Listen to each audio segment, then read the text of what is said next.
Yes, sir. We are live. Good evening, members. Welcome you all for the today's interesting session on GST practical issues and resolution in filing GSTR-9C. To handle this, we have an eminent speaker, none other than CA Mahadev R. Welcome you, sir. Thank you, sir. Thank you. I welcome you all for this very interesting program. Initially, we thought doing GSTR-9 and 9C one day, same day. But on the suggestion of Mahadev sir, we thought of splitting because we don't want to combine 9 and 9C reconciliation together. One program on GSTR-9, we did it on 12th. Akshay Iragangi had taken this session. Today, we are reconciliation of 9C. This session is going to be handled by Mahadev. Hope all you are already GST audits has been started. We need to file the end of December. That's why we kept it on November itself. Hope it will be value added session for you all. Before handing over the session, I want to make some of the important announcements. This month, 26th Saturday, we have a very interesting session on search, survey and seizure under all three acts like income tax, GST and Companies Act. Very interesting and very senior members are taking those sessions. I request all members to register for that program. Another important, as you all know, health is wealth. Bangalore branch is the biggest branch in India and the first branch to conduct a very unique program for members and students. Online yoga classes for members and students at very nominal prices. As you all know, we are all busy in our schedule and due to bad weather and we may be going for clients visit out of station. So many will start giving so many other reasons will not take care of our health. But by joining online classes, wherever you are, just giving 1 hour for your health, you can make it better. You can, I request all the members to join for online yoga classes. Even your family members can also join for that program. It contains very basics to advanced yoga, asana, abhyasa, pranayama and kriyas. Weekly, monthly, 2 times personally we can visit, meet a yoga teacher and you can resolve your queries. We can arrange in branch itself. So all these facilities is available. I request all the members to join for these yoga classes. And it is starting from 1st December.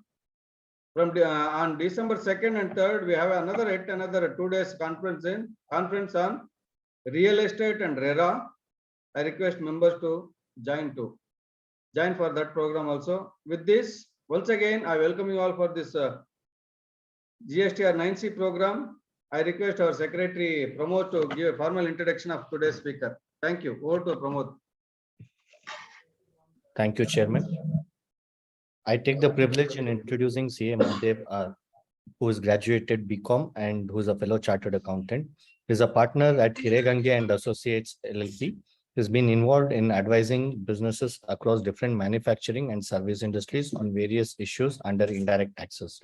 He has co-authored a book on goods service tax law and practice published by Himalaya Publishing House for Bangalore University commerce students. He has also co-authored a practical guide to GST audits and certification book for Bloomsbury publication. 5th edition of this book is released in first week of August 2021. He's co-authored a book titled Cost Control and Tax Planning in Indirect Taxes, published by Hiregange Academy. Recently authored ebook on indirect taxes for CA IPC students for Vittam Pravina Gurushala, along with Dr. Rajesh Kumar. With this brief introduction, I would like to welcome you, sir. Thank you. Thank you, Mr. Without taking much of the time, I would like to hand you over to you and your participants. Over to you, sir. Yeah. Let me share my screen. Please confirm if that is visible. Yeah, I've shared it. Can you please confirm if it is visible? Yes, visible. Yeah, thank you. So first, I would like to thank Chairman of Bangalore ICA, Srinivas sir, for this wonderful opportunity. He has been very proactive in arranging all these programs, and this is the right time for having such a program. So when he called me, I think maybe 3 weeks ago, so he wanted to have these two sessions on a single day, but I suggested that. In fact, I get confused with these tables. So when they say table number 4, table number 6, so I'll get confused whether it should be from 9C or 9. So that's why, considering that similar confusion may be there for other members also, I suggested that we should have two separate sessions. There should be some break for members to digest whatever is given in GSTR 9, and then we can have 9C. So thank you, sir, for considering this request and arranging this program. So straight away we get into the session now. So the coverage would be, we will understand some of the important legal provisions and legal terms which will be very important for us for while doing this GSTR-9C assignment for our clients. Then we'll understand what is that form and what is the requirement as per the format, and we will also understand the instructions which are there for filling this GSTR-9C. And the last part will be understanding some of the common issues which we have observed from past 4 years audits. And we'll also understand what can be the possible solutions for such issues. So I request members also to post your queries in the chat option, which is there. Maybe at the end of this session, I will try to address the queries.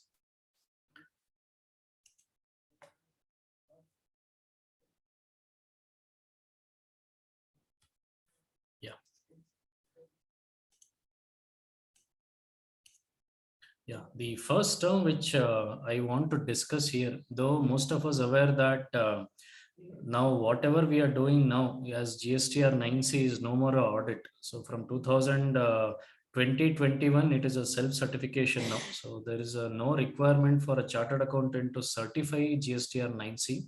But still, it is important for us to understand the term, mainly because of the format in which the GSTR-9C has been designed. If you see this term, it says audit means examination of records, returns, and other documents which are maintained or furnished by the registered person under this act. So they are talking about the GST Act. If you see this definition further, so it says that these records may be under any other law. Say, for example, if there are any records which are maintained under income tax law in India, and if that is relevant in any way for the auditor to ascertain certain aspects. So they are covering 5 important aspects. If you see, in order to verify the correctness of the GST turnover which has been declared in our returns, the GST payments which have been made, the GST refunds which have been claimed, the GST credits which are availed, and to assess the GST compliance. If any of these records which are maintained under any other law, if they are going to help the auditor to verify any of these aspects, then the auditor has right to get access to any of this information. And if you see the format in which the GSTR-9C has been designed, you can see that in that form we need to reconcile the turnover first, then we need to reconcile the taxes which have already paid with the annual returns. Then we need to reconcile the input tax credits, and at the end there is also an option where we need to give information on the refund claimed. And in annual returns also we need to give a lot of information about the refund applications which are made. Of course, for the time being, this refund related information in GSTR 9 is made optional, but their intention is to make sure that these 5 aspects or the information relating to these 5 aspects are verified, and it is available to the department in a ready-made form so that it becomes easy for them in the course of assessment.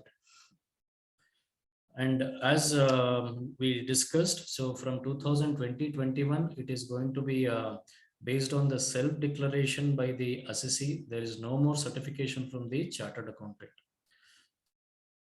Though we may call it as a 9C audit, so it is no more audit. So we can call it as a 9C review or something. Aggregate turnover. So it is important for us to understand this terminology as well, because most of the times we may end up doing the GSTR-9C, whereas it may not be applicable at all. So the aggregate turnover, this has been defined to mean the aggregate value of taxable supplies. So from this taxable supplies, we should not consider the value of the reverse charge mechanism compliance. See, if you are having any expense on which we have paid tax under reverse charge, so that value we should not consider for arriving at the aggregate turnover. So this is taxable supplies, which is our outward supply income. Exempt supplies. So exempt supplies includes nil rate or which are exempt by notification or non-taxable supplies. This also includes the export of goods or services or both.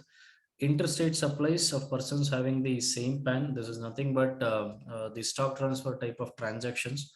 And this has to be computed on all India basis. So this turnover we need to compute if we have multiple branches. So we should not consider the turnover for each branch separately. We need to see what is the turnover as per the GST returns which are filed for all the locations. So if it is crossing the specified limit, which is 5 crores as of now, the GST 9C filing would be applicable. Here one important point which we notice, sometimes we may have income from activities which are covered under third schedule to GST Act. So there are common transactions. Say if there is a sale of land, you have a land and you have sold it, you have certain income from that, which is forming part of your financial statements. The question which comes is, should I consider this sale of land value in my aggregate turnover or not? The answer is no, because the third schedule covers those activities which are not considered as either supply of goods or supply of services. So since this is not fitting into the definition of supplies, so my view is that we need not consider that turnover. And similarly, there are other transactions. Say there are high C sales transaction. We have import transactions and we find a customer before it is actually imported into India. So we are doing the sale of such goods before it is reaching the custom station in India. So these are considered as high C sales. So even this transaction is covered under Schedule 3. Therefore, we need not consider this also for computing our aggregate turnover. Similarly, we may have a sale of building, especially after we have got the completion certificate. So in such case also it is considered as um, the activity which is under third schedule, and we need not consider such income for computing the aggregate turnover. So all other incomes we need to consider for this purpose to compute the turnover which is 5 crores limit in order to file our GSTR-9C. So other legal provisions. So what is that provision which wants us to file the GSTR-9C and GSTR-9? It is section 44, which says that every registered person, there are certain exceptions like IST, the persons who is registered for the purpose of TDS, TCS compliance.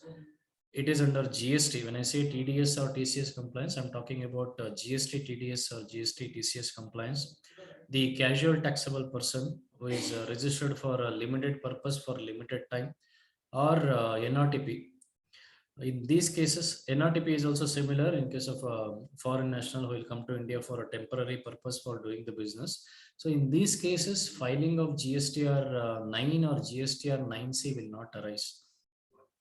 All other registered persons, so they shall furnish the annual return, which may include a self-certified reconciliation statement. Here the term used is may include, but it doesn't mean that we have the option of filing or not filing the reconciliation statement. It is mandatory. So this reconciliation statements, it should be after reconciling the values of the supplies which are declared in our regular returns, which may be our monthly returns furnished for the financial year, and it has to be submitted along with audited financial statements for every financial year electronically. And relating to this, there is one rule also wherein they prescribe what is that specified turnover which needs to be considered for this purpose. And they also discuss what is that form and what is the due date for filing this GSTR-9C. So till now we have been getting the extension for filing our GSTR-9Cs. Hopefully this year also we get some extension at least, but this hope is very less this time, considering that hardly there were any extensions for our other returns like income tax returns. So it is very important for us to make sure that we work faster for these assignments, and we also apprise our clients about these requirements, and we should tell them that this time the extension may not be expected. Even if it is there, it may be hardly 7 to 15 days is what we are expecting now.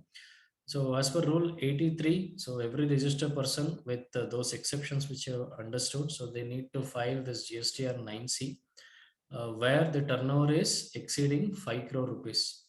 So it has to be informed GSTR-9C, and it has to be filed before 31st December of subsequent financial year. So for 2021-22, we need to file now, and the due date will be 31st December 2022.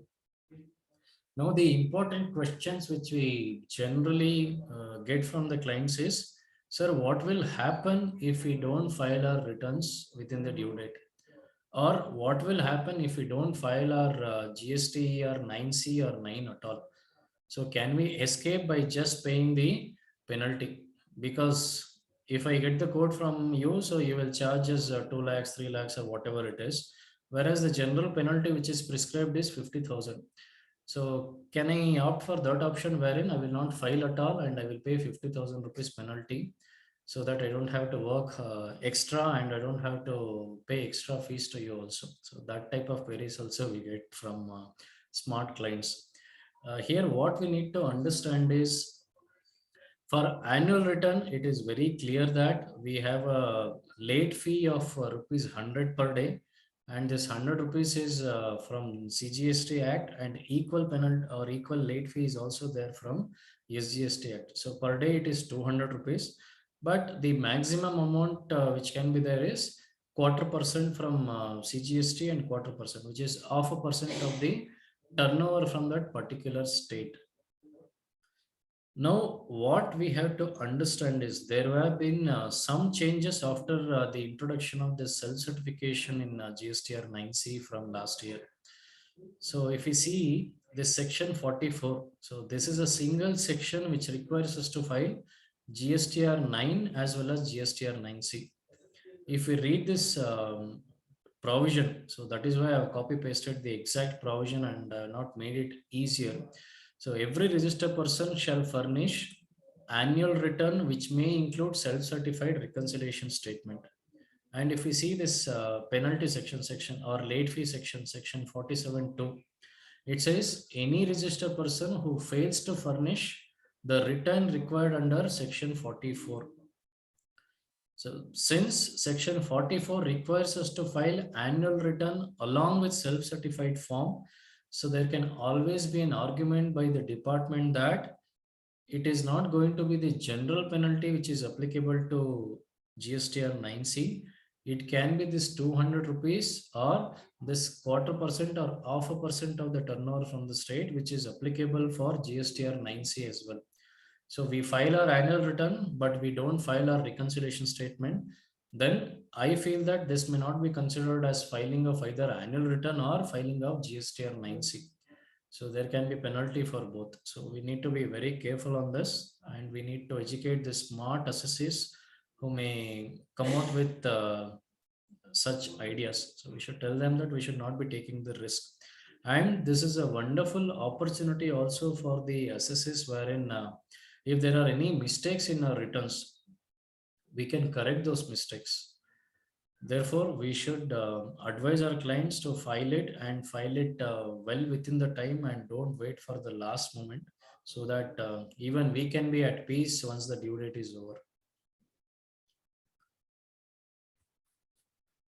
Accounts and books to be maintained. So it is important for us not to limit our assignments only in filling the blanks in GSTR-9 or 9C. So we should also take up compliance review, which can help our clients in proper compliance with GST law. So all of us professionals know that there will be regular changes in GST law. So every day or every other day, there will be some or the other notification or some case laws wherein whatever we have understood as correct meaning of particular provision. So it completely goes for a toss, and there will be a complete new meaning which is there from some case laws. And if you're going through the advanced rulings, so you know that to what extent the officers can go in giving their rulings in advanced rulings application. So something which beyond expectation or beyond imagination, I can say. So they don't consider the provisions also properly, and there will be advanced rulings wherein we would have given advice, and they have to follow some different advice because they have got the advanced rulings. So we need to be very careful. We should appraise these things to our clients, and we should tell them that our assignment should not be restricted to just filling in the amounts based on the returns which are there or the books of accounts, and it should go beyond that. So our assignments, ideally, it should start somewhere in the month of September or so, wherein there is a good amount of time for the clients to make the adjustments and do the corrections as far as possible. So for this, we need to also understand what are all the important records which are to be maintained under GST law. Because if any of these records are not maintained properly, then there can be general penalty as well. So we have seen in many of our clients' case wherein because one of the other records will not be maintained, there will be a general penalty, and this general penalty can go up to 50,000 rupees in GST law. And we also seen cases wherein just because the name board does not contain the GST number, so the officers are levying 50,000 rupees penalty. So section 35 talks about the accounts or the records which are required to be maintained. So this provision requires us to maintain at the principal place of business. So if we see our registration certificate, so we'll have an address which is considered as a principal place of business. So it is at this place we should have true and correct account. It is not true and fair, so it is true and correct account. So there is expectation that our records are true and correct. So this information should be with respect to the production or manufacture of goods, inward and outward supply of goods or services, the stock register, the input tax credit ledgers or the registers, output tax payable and paid details, such other particulars as may be prescribed. So they are not prescribing what should be the contents of these registers, but they want us to maintain our registers which will have details of the production or manufacture, details of the stocks. We are containing the information such as inward details, issue details, the closing stock details, etc. But the dangerous part is the last one, the residuary clause, wherein it says as may be prescribed. So there is a specific rule for this, rule 56 to rule 58. So if you see that provision, so it contains at least 20 to 25 different records which are to be maintained by the registered person. So what will happen if you don't do? Then again, as I said, there can be a general penalty which can go up to 50,000 rupees. So what are the records which are prescribed under Rule 56? Here I have not listed all the records. So I have listed only those which are very commonly expected from all types of businesses and depending on the different nature of transactions. So account of goods or services imported and exported generally will have this information. Supplies which are liable for reverse charge mechanism with relevant documents. So when we say relevant documents for RCM, so we need to maintain the self invoices, we need to maintain the expense invoices which we have got from vendors, and we should also have a payment voucher. This payment voucher is mandatory for all types of procurements wherein there is a liability under reverse charge mechanism. However, the self invoice would be required only where my vendor is unregistered. Say I have two invoices towards GTA services. One is from a registered vendor and another is from a unregistered vendor or unregistered transporter. In these two cases, I need to pay tax under reverse charge mechanism. I should have payment voucher also, but I should have the self invoice only in case of unregistered transporter or the unregistered vendor which I have. In case of register vendor, I don't need to generate any self invoice. So this we need to be careful. Then there is an expectation that we maintain our invoices, which is generally there. Bill of supplies for exempt supplies. You are a registered person, but you also have some exempt supplies. Then you should issue a bill of supply for those exempted supplies. Delivery challan, credit note, debit note, self invoices we have discussed. Receipt voucher, payment voucher, refund voucher. So many of the times, or in many of the cases wherein there have been advance receipts, so we observe that they miss to generate this receipt voucher or refund voucher when the advance amount is refunded. Remember, this is not the general vouchers which we have for general accounting purpose. So in GST law, these contents which are required to be there for these specified documents are specifically given. So we need to make sure that the vouchers which we are having as a receipt voucher, they contain all those information. If you see the contents, it is more or less similar to what we have in a tax invoice. So make sure that our clients are suggested to generate this receipt voucher or the refund voucher wherever it is required. Stock details of inward, issue, outward, lost, stolen, destroyed, written off, dispose as gift, free samples, scrap or wastage. So if you see here, the terms are very similar to what we have in section 17.5, which restricts the credit on goods, especially when they're lost, stolen, destroyed, etc. So there is an expectation that we maintain a register with all these details so that it becomes easy for us and even for them to ascertain the amount of credit which needs to be reversed in these cases. So name, complete address of suppliers and customers. So this is also important. Generally, we'll have the details of all the suppliers because they will have it in our invoices also. But customer information we may be missing. So make sure that we have these contents also. But one exception here can be that this information, the address and complete name, so this is required. Generally we miss it in case of B2C cases. So this is mandatory as per the invoicing provision. This is mandatory when the invoice value is crossing 50,000 rupees. So make sure that if there are any supplies to B2C, then if the value is crossing 50,000 rupees, we have captured the complete address of our customers as well. Otherwise, there can be a penalty which can go up to 50,000 rupees. So complete details of additional places where the goods are getting stored. So if you have not captured this information, then the stock which are stored in these additional places, so it may be considered as a supply even though we are not supplied, it is actually our own place, and there could be penalties in addition to tax treatment. So we need to be careful on this aspect as well. So it is suggested that you add your additional place of business in your regular registration certificate as well, so that we don't face any of these challenges.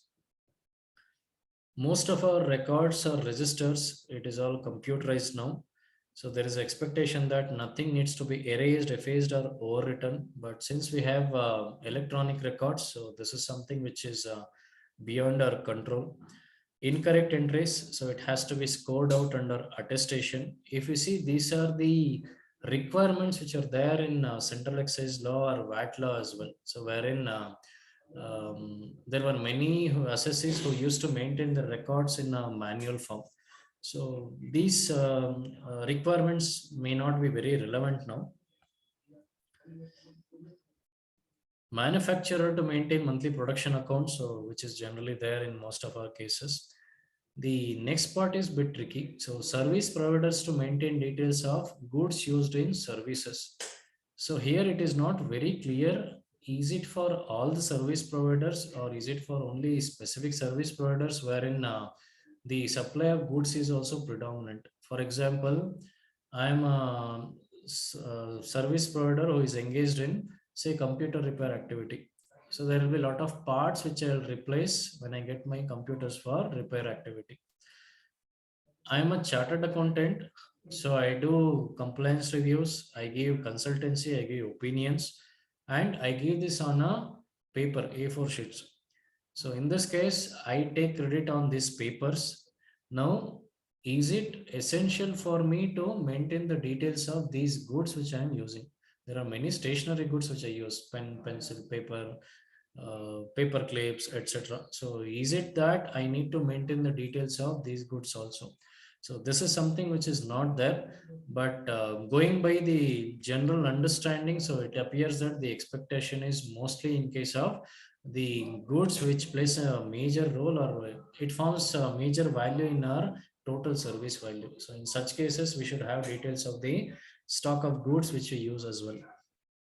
Any manual book, so as we discussed, so this may not be very relevant. So if we have anything, so this should be serially numbered.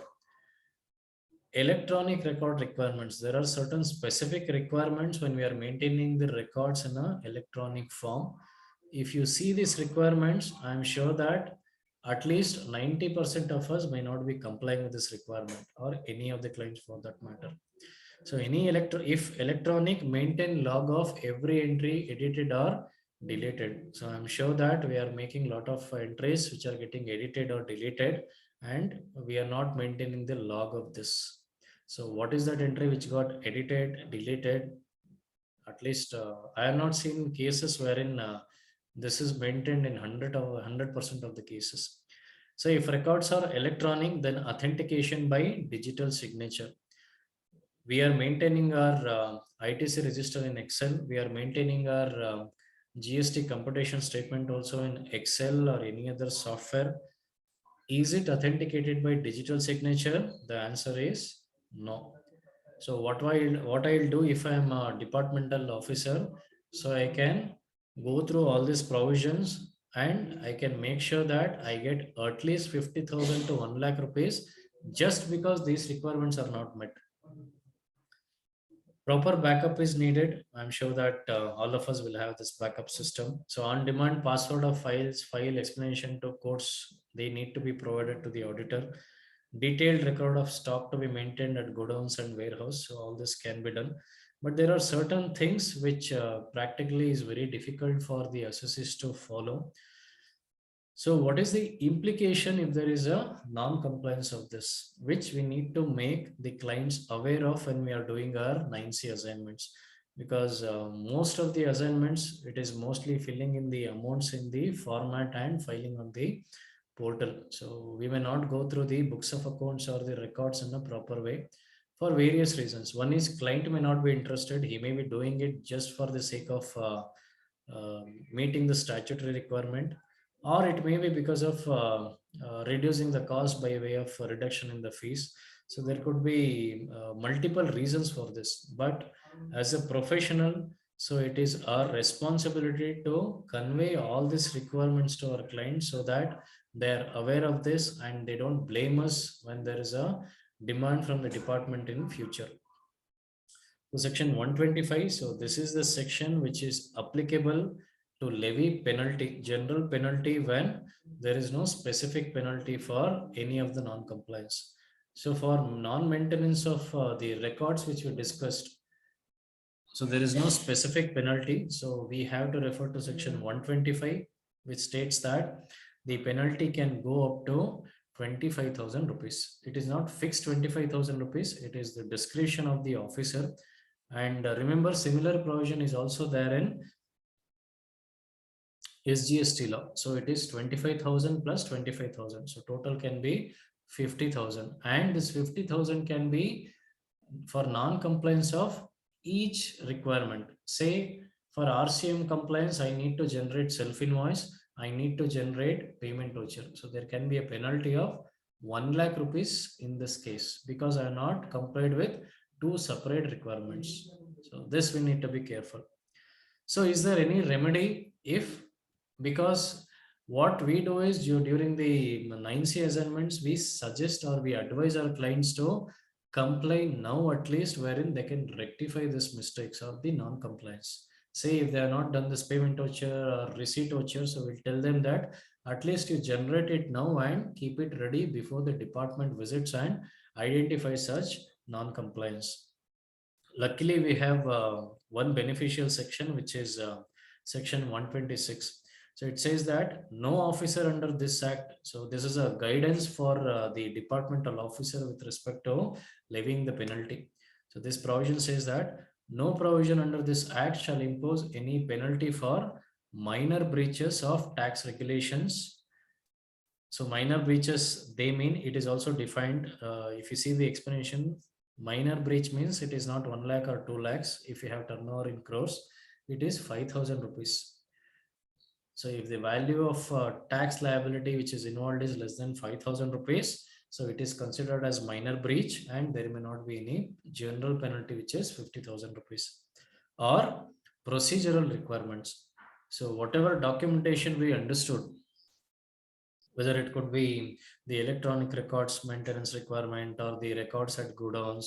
So these are all procedural requirements because there is no revenue implication in those cases. So we would have paid our GST under reverse charge mechanism, but we have failed to generate the self invoice or the payment voucher. So there is no revenue loss, but it is only a procedural non-compliance. So in this case, I can always rectify this mistake by generating the self invoice or the payment voucher.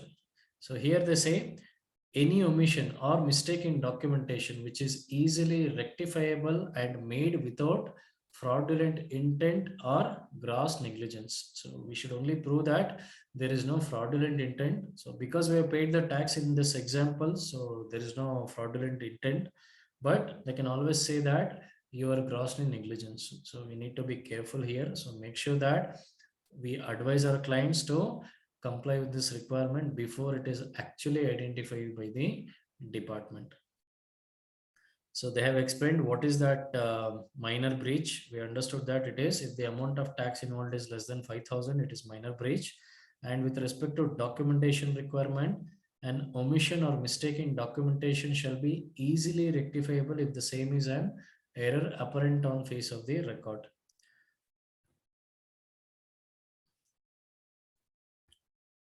So after understanding the important legal terms and the important legal provisions and books of accounts or the records which are required to be maintained. So now we will get into the main topic, which is understanding the GSTR-9C format. So if you see this format, as I said in the beginning, so they have tried to match it with the audit definition. So there is a requirement to reconcile the gross turnover, then taxable turnover, then we need to reconcile the taxes paid. That's how this entire format has been provided to us for filing. So there are 5 parts. So the first part contains the basic details. Then there is a requirement of reconciling the gross turnover. Then analysis of the unreconciled item of table 5. So we start with reconciling the gross turnover between the financial statements and the annual return. So there will be a lot of reasons for the differences between these two documents. So if there are differences, then we need to analyze that, and we also should provide the reasons for such differences. So there can be various reasons for that, which we'll understand in our subsequent slides. Then the second part covers the reconciliation of taxable turnover along with analysis of the unreconciled item between the financial statements and the GSTR-9 returns. Then rate-wise reconciliation of taxes which are actually paid and what is that which needs to be actually paid when compared with the taxes which are paid in the annual return. Part 3, analysis of unreconciled payment amounts. Then if there are any additional amounts which are payable due to unreconciled differences in any of the previous table, mainly if there is a taxable turnover which is higher than the annual return turnover, then there arises a liability which needs to be discharged. So these details needs to be provided in part 3. Then we have part 4, which is a very important part, which is reconciliation of net input tax credit. So we don't have concept of gross input tax, then we show the reversal. So these adjustments will happen in annual return. So in GSTR-9C, it is mostly the net input tax credit with in comparison with annual return. Then we have the expense wise reconciliation for input tax credit, which needs to be provided in table 14. The last part is providing the details of additional liability due to non-reconciliation of input tax credit or non-reconciliation of the turnover. So what are the basic steps, or how I should start my GSTR-9C activity, or for that matter, even GSTR-9? So first we need to start with reconciliation of all these amounts between books of accounts, GSTR-3B and GSTR-1. So I'm sure that in at least 99% of the cases wherein there are a good amount of transactions, none of these records are going to match. None of these amounts will match. If you are into only export, say you have only like a typical IT company wherein you have only one invoice in a month, so maybe there you can match your turnover, but I'm sure that the expenses or the input tax credit will not match between any of these records. So our first activity or first step before starting 9C or even 9 is we should start with a reconciliation to understand why there is a difference. First, what is the difference which is there? Then why there is a difference. So once we arrive at why there is a difference, then there can be various reasons. So one is that we may have taken excess input tax credit which needs to be paid back. The other possibility is we may have taken lesser credit. So can we take, if you have can we take the ITC if we identify that we have taken lesser credit? The answer is no, because most of you would have done the exercise of filing the GST returns for the month of October, which we filed very recently, 3 days ago, wherein all the adjustments would have been done, including claim of missed out credits for the past year. Why? Because this is the due date for taking the credit. So by this November 30th, if you are filing a returns for the month of October, if you have missed out any credits, so this is the last opportunity for us to take such credits. If you are going to miss that credit, then it is lost forever. Similarly, there could be differences between the turnover as well. So here also we need to understand why there is a difference in turnover. The differences could be for say there is a short discharge of GST liability because I have disclosed lesser turnover in my GST returns, or it could be vice versa also. So I have declared more turnover, but actually my turnover in financial statements is much lesser than what is declared in GST records. So is there any remedy for this? Yes. If I have short discharge, so it is my responsibility that I should discharge the additional liability along with the applicable interest wherever it is applicable. And if I have discharged higher liability, then I have the option of either claiming it as a refund, or I should also examine the option of adjusting this excess liability with my future liability. So these are the options which I have if I find that the liability which I have discharged is more than what is actually required to be discharged. So sometimes there could be interpretational issues. So if those issues are there, then we should suggest our clients that you back up your interpretation. Say, for example, as per the auditor or as per us, the GST rate applicable is 12% or 18%. But what assessee is following is 5% rate, because there is an interpretation issue, mainly all the solar items or this works contract. So these are certain transactions where are always there are disputes on exemptions or concessional rate. So here we need to be careful. So we should always suggest the client that you back it up your view with a legal opinion, because this is going to help you even in case of departmental audits. So we may give our observation as part of our GSTR-9C assignments, but the discussion there will be very limited. Maybe we give one or two paras wherein we will say that for this so and so reason, the higher rate may be applicable. So which may actually put the client into trouble. So therefore, we can advise the client wherein he can go for a legal opinion and he can back it up his view with a proper information. It could be support of case laws, or it could be support of any circular notification, etc. So it becomes very easy for him to handle the departmental audit also.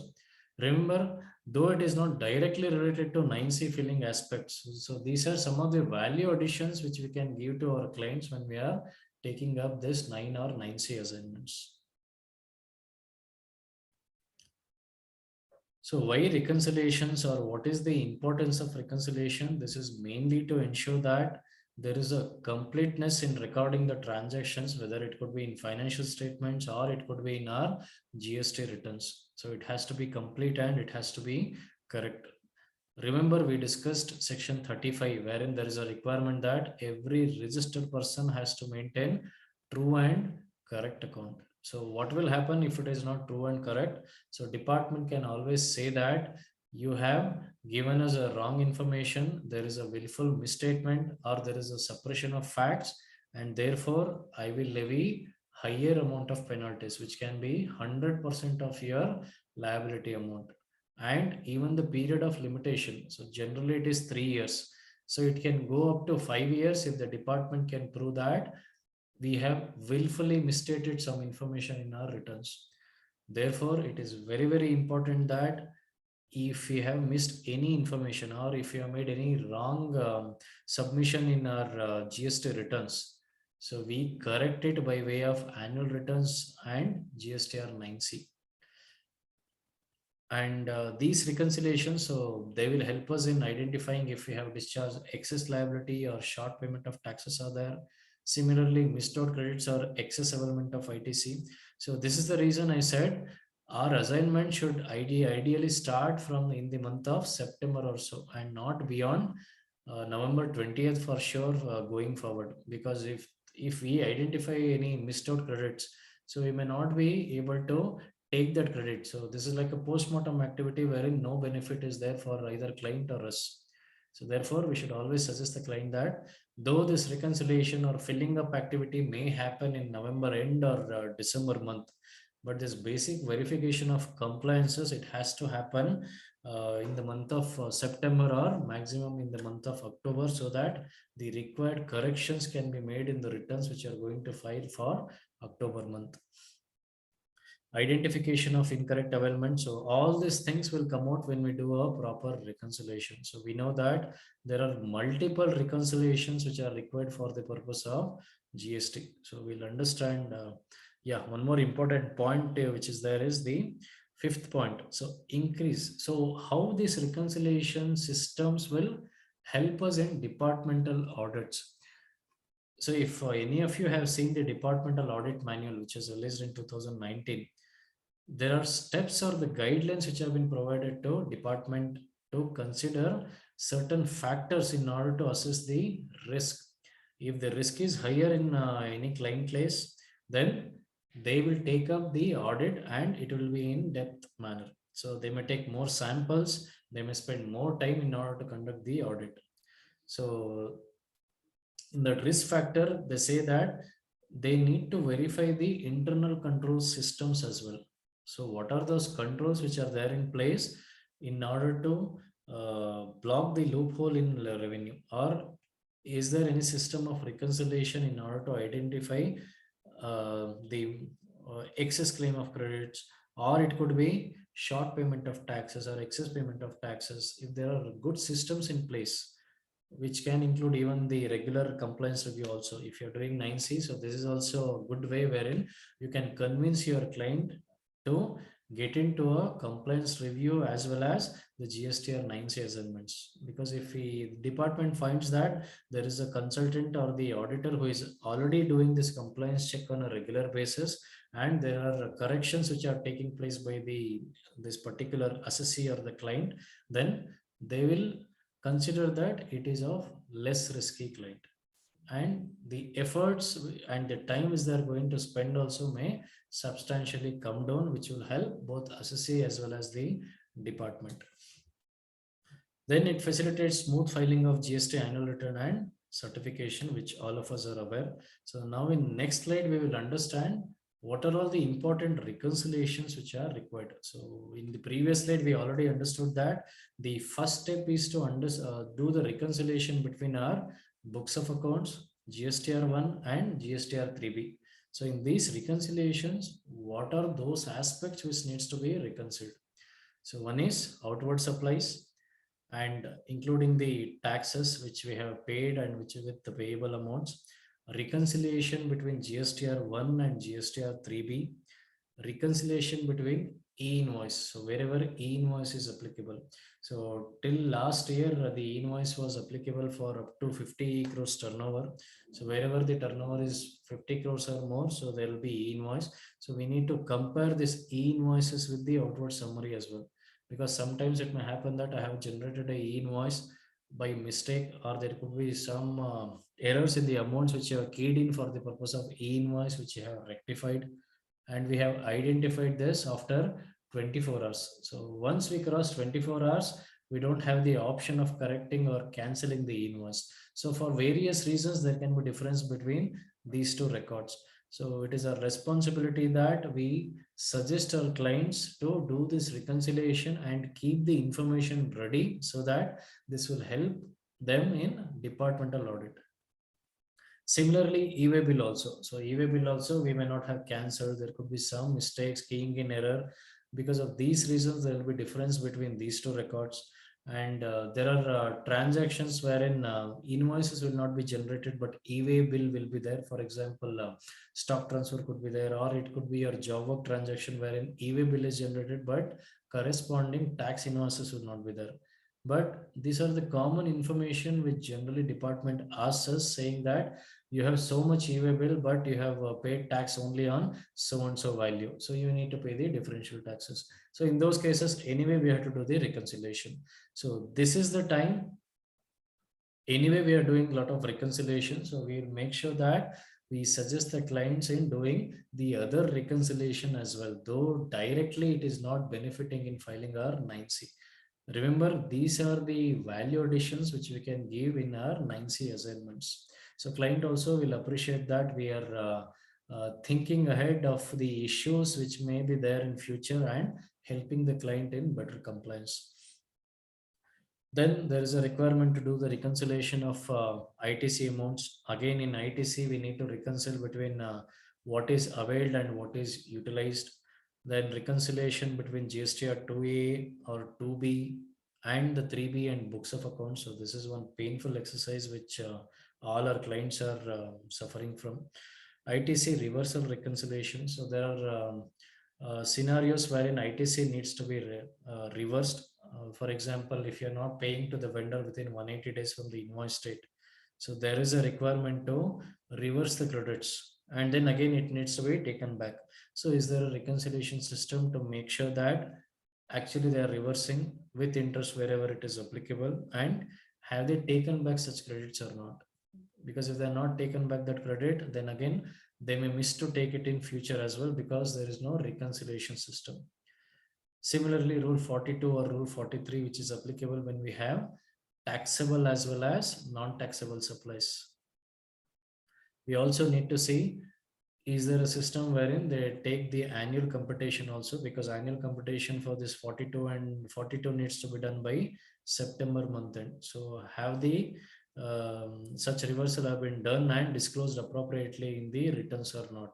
So if it is not done, we should consider that for our annual returns as well as our GSTR-9C. RCM liability. So have they paid? We have to do the reconciliation. This is going to be a very important exercise after ITC reconciliation, because ITC reconciliation, we have a time limit to take the credit. Whereas in case of outward supplies, we can always pay the liability along with interest. But ITC, if we find that it is missed out, we lose it forever. RCM liability is also important in this aspect, because in most of the cases, once we discharge the GST liability under RCM, we will be eligible to take the input tax credit as well. What if we identify the such liabilities after we have filed the return for the month of October? So we may lose the credit as well. So here again, in this RCM liability, we need to put it into two baskets. So there can be cases wherein we have not discharged the liability in case of registered vendors. The other basket is unregistered vendors. So we understood in the documentation section that if the vendor is registered, he will give us the invoice. We don't have to generate any self invoice. But in case of unregistered vendor, it is the responsibility of the recipient to pay the tax under reverse charge and also generate the self invoice. If we find that there is a registered person, but we are not discharged the liability under RCM. Say you're identifying in the month of December. So you have to discharge the liability along with interest, and it is a cost for you. If he is a unregistered vendor, then we see that there is some possibility of taking the credit, mainly because of the interpretation which is arising from the invoicing provisions and the time of supply concept. So it is clear that in case of reverse charge mechanism, so there are certain time limits which are prescribed to discharge the liability. But the time limit is not prescribed for generating the self invoice. The provision says that self invoice needs to be generated. But when it has to be generated, so this is something which is actually not coming out from the provision. So we don't know whether it is intentional or unintentional, but we can take advantage of this. So if the vendor is unregistered, so we will generate the self invoice now. In those cases, we should suggest the clients to discharge the liability and disclose it in GSTR-3B returns. Say you are identifying this in the month of December. So consider this liability, though it is pertaining to 21-22, liability in GSTR-3B of December month, and take this credit in the month of December itself, so that we can take the credit. Otherwise, if you discharge it through DRC3 and by through annual return or GSTR-9C, then we will not have the option to take this credit. So we have been suggesting this to most of our clients, and luckily, as of now, there is no dispute on this view. Rate-wise breakup of taxes. So this reconciliation is required between outward supplies as well as reverse charge mechanism compliance as well, because many times we may take a wrong rates, especially in case of RCM. So we may pay higher liability, or we may pay shorter liability. If you have paid higher discharge, higher liability, then we have the option of utilizing that excess liability with additional liability which may get during the 9C exercise. Or if we don't have anything, then we can consider that for adjusting with the subsequent liability, or we can also go for refund, saying that there is a excess discharge of GST amount. Then exports and imports. So for imports, we get a lot of information from ICE gates. Then we have to do this reconciliation between records such as shipping bill. GSTR-3B also gives us information. FIRCs also give us information. So we need to verify these records also, because we are going to verify the refund aspects also to see that there is no erroneous refund which our client is claiming.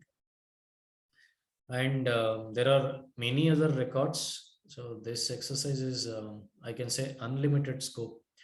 So there are records like refund, the closing balances of credits between the registers and the GST returns, job work transaction to see that the goods which have been transferred, so they have actually been received within the time limit, which is 1 year for inputs and 3 years for capital goods. So are they following that? Are there any cases wherein the goods have been sent on approval basis? So if the answer is yes, then we also need to reconcile that with our e-way bill and the GST returns, because the provision in those cases says that if the approval is not received from the client within 6 months, then GST needs to be discharged. So we may raise a invoice only for the purpose of GST payment, but actually we will not record the turnover in our financial statements, because we are not issuing the invoice on the customer because approval is pending. So for these reasons also, there can be differences between the financial statements and the GST returns. So we need to be aware of all the possible reasons for which there can be differences. So start with these reconciliations so that filling of GSTR-9 or GSTR-9C becomes very easy for us.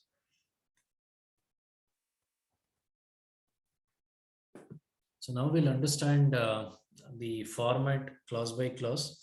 Part A, so this is a general information, so we don't have to discuss much on this. GST number, financial year, legal name, trade name of the act. If you are, so this is not applicable for 2020-21, sorry, 21-22. Table 5, so this is going to be a important table to start with. So if we see the heading, it says that reconciliation of turnover declared in audited financial statements with turnover declared in annual returns. So it is not enough if we have annual return. It is also important for us to have the audited annual financial statements. So if the audit is not done under other law like Companies Act or income tax provisions, then we can't file this GSTR-9C. Even if we file it, because our basis itself is wrong, so this will not be considered as GSTR-9C filed. So we need to be careful on this aspect. So this table number 5, it requires us to reconcile the gross turnover as per financial statements and match it with our GSTR 9, which is annual return details. So there will be adjustments. So the format has certain reasons because of which there can be differences between financial statements and the annual return. There could be many other reasons for which there can be differences between these two. So for this, there is a residuary entry also. If you see table 5.0, it says adjustment in turnover due to reasons not listed above. So there can be various other reasons which we'll understand, due to which there can be difference between financial statements and annual returns. Till now, till 2021-22, I don't know whether it is fortunate or unfortunate. So there is a relaxation from filling this information or giving this breakup from 5B to 5N. So we don't have to, we have the option of either giving this breakup or not giving this breakup. But what I suggest is, irrespective of whatever you're doing to do, say you're going to take this relaxation and you don't want to give all these breakups, but still department can always say that, because if you're not giving this breakup, then you have to fill all this information or the differential amount in 5.0. So it is not that just because we have filled the differential amount in 5.0, department is going to keep quiet and they will not ask for reasons. So they will ask for reasons for sure. So our suggestion or your best suggestion or advice can be that give this breakup as far as possible in all cases. So this will help in two ways. One is department will understand the reasons for which there is a difference, and they may not again send us a query on understanding what is the reason for difference.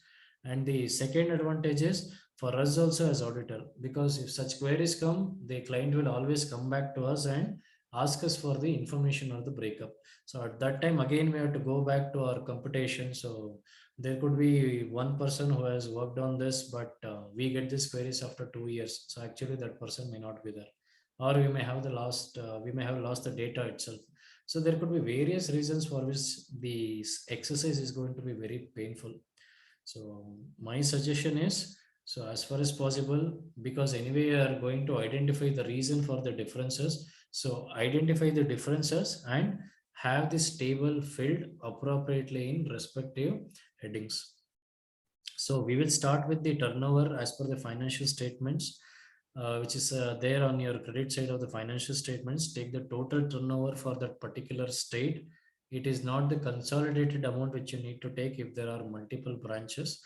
For a particular state, we need to identify what is the turnover, and to that we need to add or subtract the amounts to match it with our GST annual returns. So first adjustment is unbilled revenue at the beginning of the financial year.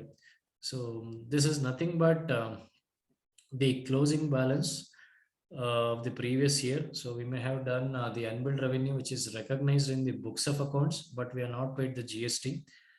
But this year we will pay the GST because we are raising the invoice. But in our financial statements, that unbilled revenue will not come, because already for previous year we have considered this amount as revenue.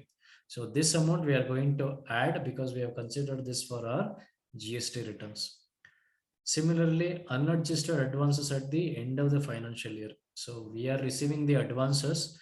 Remember, the advances are subject to GST only if it is towards taxable services. If we are receiving the advances towards goods, there is no GST liability, and such amounts will not come in table 5C. If we have received any advances towards services and till 31st March 2022, we have not issued the tax invoice and we have not considered that as a revenue for our financial statements, then that amount will be a reason for difference, and that amount we are going to add to financial statement turnover. Deemed supply under schedule 1, so all of us will be knowing by this time because this is a 5th year. So this is nothing but the stock transfer or the supplies which are made to related parties without any consideration. So this also will not be considered in our financial statements, but it is a turnover for our GST return purpose. So this needs to be added so that we match with our annual return. Credit note issued after end of the financial year but reflected in annual return. So 5E is very, very rare scenario wherein say we have issued a credit note which is dated between financial year 2021-22, but we have accounted in subsequent financial year in financial statement. So this scenario is very rare, so we can ignore this as well.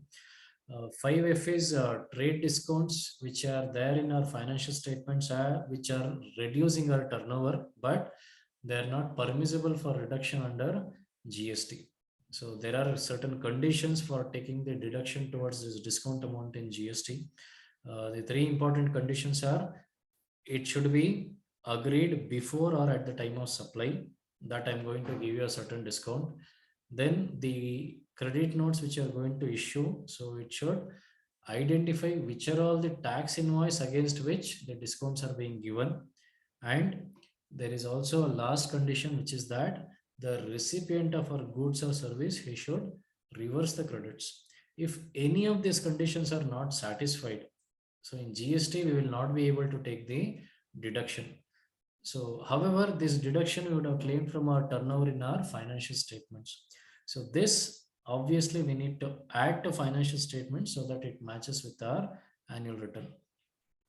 5G we can ignore because this is not applicable now. 5H, unbilled revenue as at the end of the financial year. So if you see table 5P, so here we can understand what is that which we need to add, what is that which we need to subtract. But if you see from M onwards, MNO, so MNO can be either minus or plus, so which we'll understand now. So 5H is unbilled revenue as at the end of the financial year. So this we need to subtract because this is only revenue for the financial statement purpose, but we are not paid GST on this because we are not recognized the revenue as far as GST is concerned. So we will subtract this amount. Unadjusted advances as at the beginning of the financial year. So this also we are going to subtract. Credit notes accounted for audited financial statements but are not permissible under GST.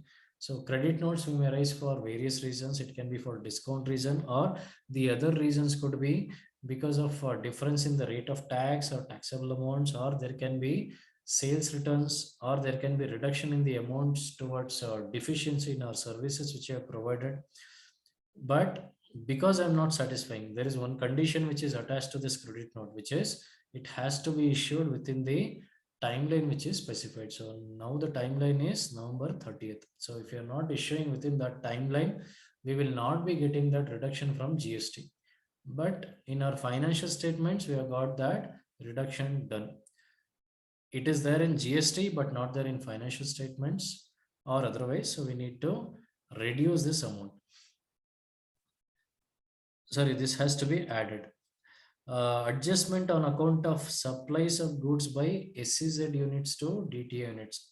Remember this KL we are going to reduce, and this K is applicable only if your client is SEZ unit.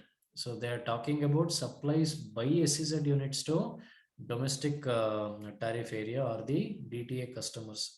Because what happens is in such cases, it is the responsibility or the liability of the customer to pay the applicable customs duty, including IGST amount. So SEZ will not pay any GST on this, and it will not come in our GST returns also. Therefore, however, this will be there in financial statements. Therefore, this has to be reduced from the financial statement turnover.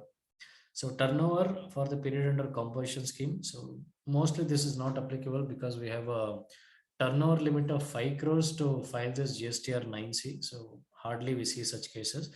If we have such cases, then the turnover needs to be reduced. From 5M, so it can be plus or minus. So 5M, it says that adjustment in turnover under section 15 or rules thereunder. So section 15 is about valuation.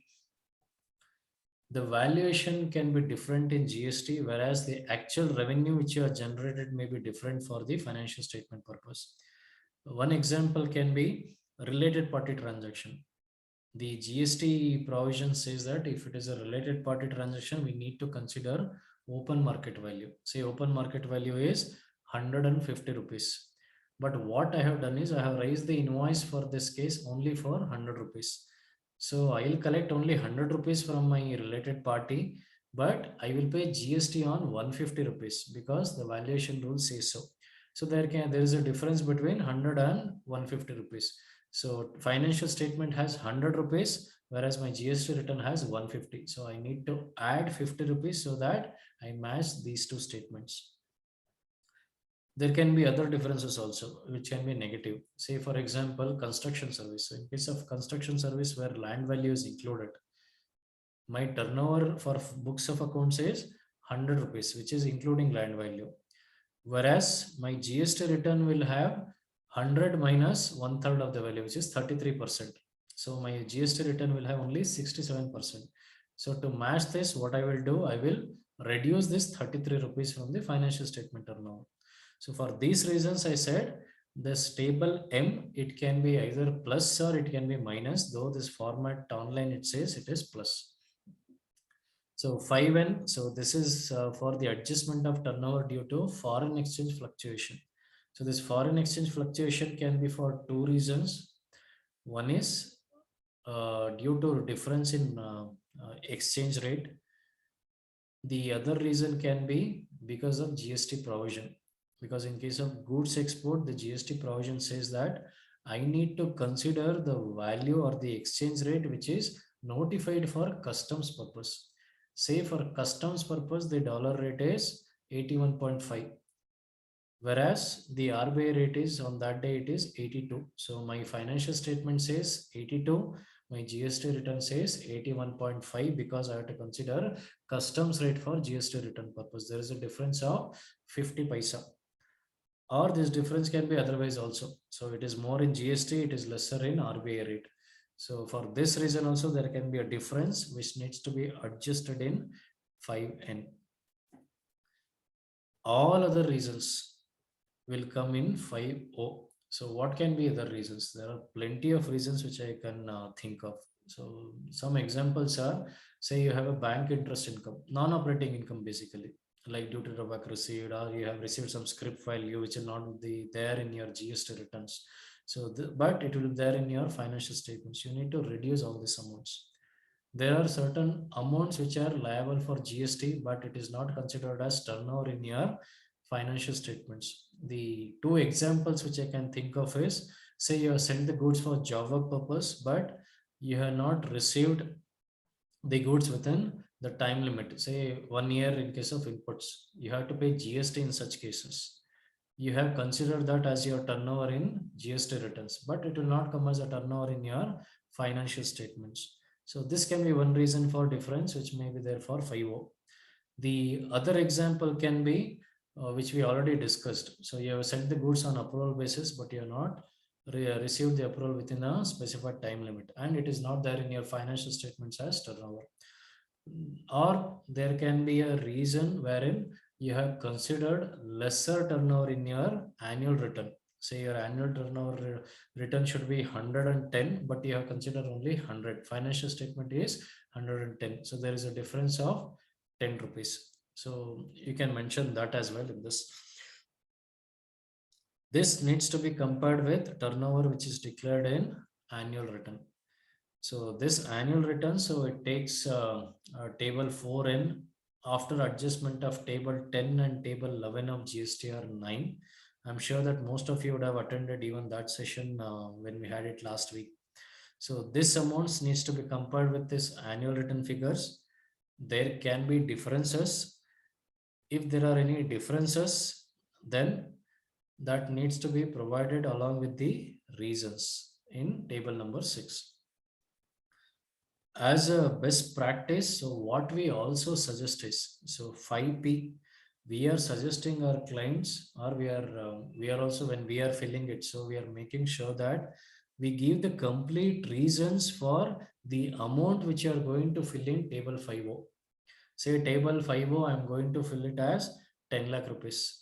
Now if I don't give this reason, so department can always come back to me and ask me what is this 10 lakhs, because there could be chances wherein this 10 lakhs is actually liable for GST, but just for matching this financial statements figure and annual returns, so I put this figure and file the returns. So department may always come back to us for the reasons for this 10 lakh rupees.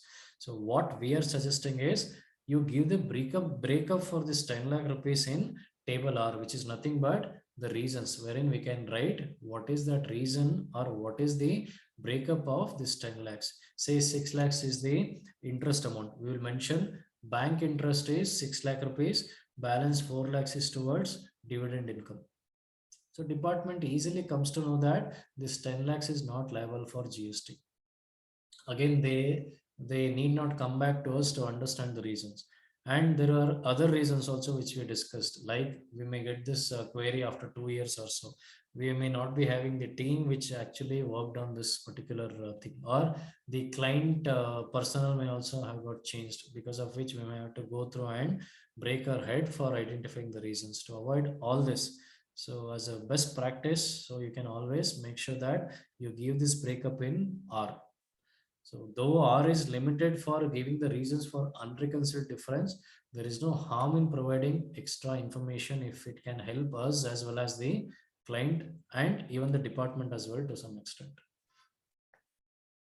So once we do this reconciliation of gross turnover, whatever I have discussed along with the examples, so we have in all these subsequent slides, I'm sure that this PPT would be shared with all of you. So if you have any doubts on any of the tables, you can always go back to this slides and understand with examples as well.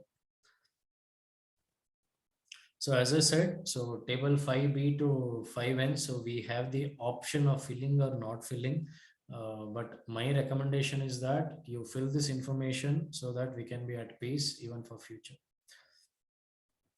So once this gross turnover reconciliation is done, so the next exercise for us is reconciling the taxable turnover.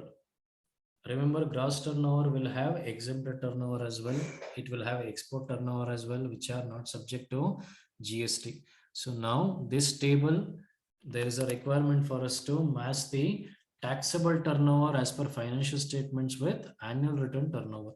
So we will start with the annual turnover, which is there in our previous table, that is table number 5. After all the adjustments, from this we have to do certain deductions. So first is value of exempted turnover, nil rated, non-GST turnover, no supply turnover.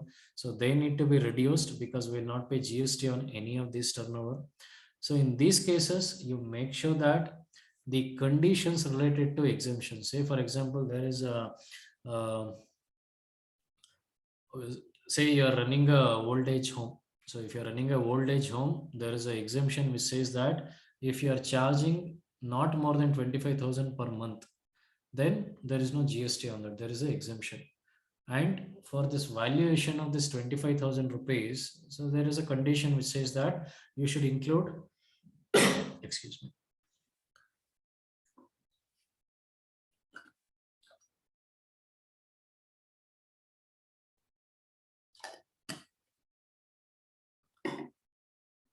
Yeah.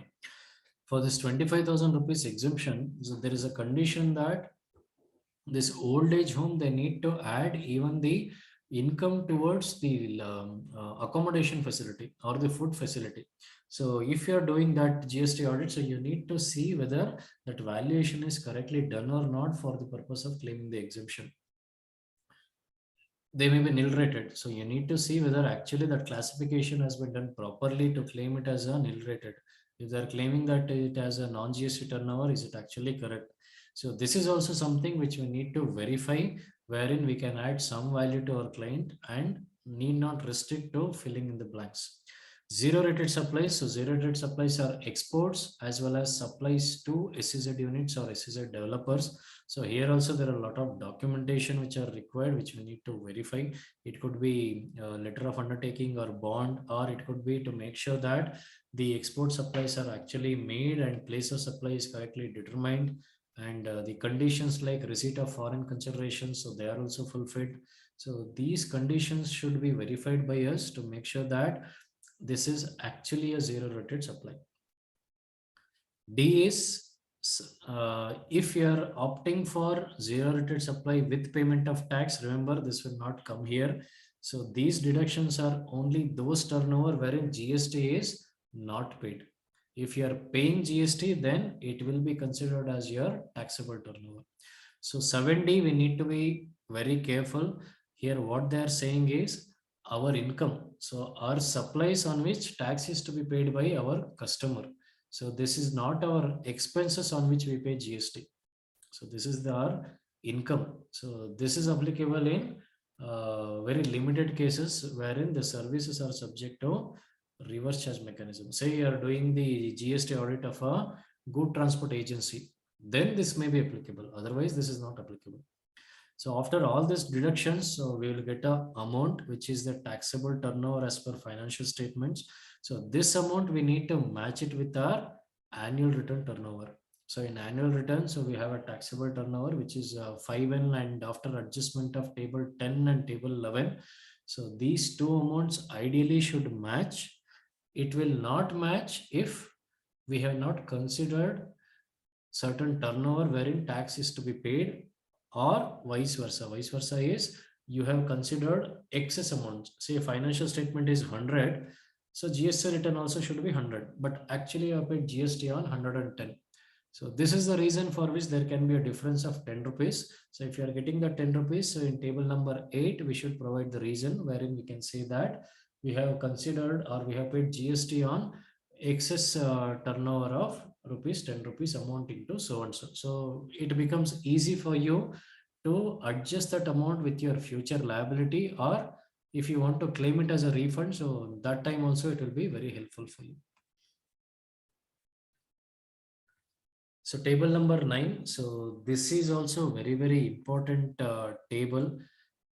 In fact, all the tables are important. I think I should not use that sentence now. Reconciliation of taxes paid. So in this reconciliation table, so we are going to reconcile the taxes which are paid for our outward supplies as well as reverse charge compliances, or the expenses wherein which are subject to reverse charge compliance. If you see the previous two tables, we did the reconciliation of only our outward supplies or our turnover. So first we did gross turnover, then we arrived at taxable turnover. Nowhere we discussed about are the expenses which are subject to GST. So where will capture this information? So this information will come in this reconciliation table. So if you see for all different types of tax rates, there is a there are two entries. So one is 5%. If you see that first 9A, it is 5% for outward supplies. Wherever it is with RC, it is nothing but reverse charge. So if you have expenses, say you have a GT expense for 21-22, wherein you are paid GST at the rate of 5%. 10 lakh rupees is the expense value. So you will mention 10 lakhs as the taxable value, and you will mention 5% GST on this amount as the GST amount which is paid or payable. If you have paid any interest amount, late fee, penalties, or any other amounts, so all these details needs to be captured in this table.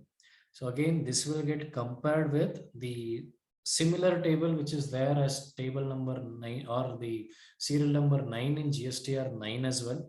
So this table will automatically get compared with that annual return when you have filed the annual returns.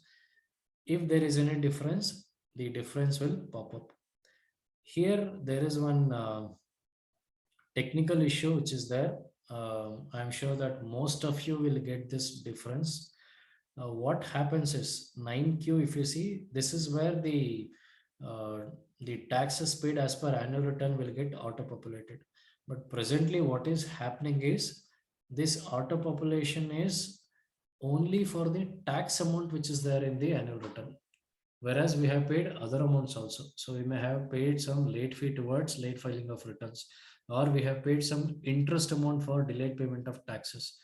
Though there is a breakup of these amounts in annual return, when it comes to 9Q, this is actually not taking here. So your liability here, say it is saying 1,000 rupees. In annual return also you have shown 1,000 rupees, whereas 100 rupees is late fee and interest. Here 9Q is capturing only 900 rupees. So there is a difference of 100 rupees. So when you do this in 9R, you get this 100 rupees as the differential amount. So what you can do is, in the subsequent table, which is table number 10, which asks for reasons for unreconciled payment, we can say that there is a difference of 100 rupees because table number 9Q is not considering the late fee and interest which you have paid in our monthly returns or through GSTR-9 amounting to rupees 100, so that it becomes easy and very clear to the departmental person as well as the assessing. In future also it will help us to understand why there is a difference. So this is one important point which I wanted to highlight here in this table. Table number 11. So mostly we don't get a situation wherein we need to fill this, because ideally if there is any additional liability which needs to be discharged, so we need to make sure that it is done through annual return, so that there are no differences between annual return and financial statements in GSTR-9C. If you have missed to pay anything through our GSTR-9, then we may consider showing these amounts here. Say you have not paid GST on 1 lakh rupees, so show that amount at the applicable rates and discharge the taxes. Here, the important point for us to understand is, if you see this table, still it says to be paid through cash. The question is, so if we have a credit balance, so is it important for us to pay it only through cash? Is it mandatory? Can we not utilize the credit for payment of this additional liability? So my answer now it is yes. So it can be through GSTR-9 or it can be through GSTR-9C. We are of the view that this credit balance, if you have, you can utilize it. Till 2019-20, this option was not there because there was a section which recently got amended as well, section 41 subsection 2, which used to say that the input tax credit can be utilized for payment of self-assessed tax through return. So till 2019-20, this GSTR-9C was required to be certified by GST auditor. So it can't be called as self-assessment by the assessee. But now it has become self-assessment because the form clearly says that it has to be self-certified by assessee. So we can say that GSTR-9 as well as GSTR-9C, it is a self-assessment, and the GST has to be paid, or GST can be paid through input tax credit as well. But in order to avoid all these complications, so we suggest that you pay it through. This verification ideally should be done before filing our October returns, because if there are any adjustments, we can utilize the credits and we can pay in the month of October itself before we proceed with filing GSTR-9 and 9C. If you have missed that, then our next option should be GSTR-9, at least through GSTR-9. If we actually see the instruction in GSTR-9, still it says that the liability has to be discharged through cash. But I'm sure that because of the legal provisions, we can always contest that. We have the option of paying this liability through credit as well.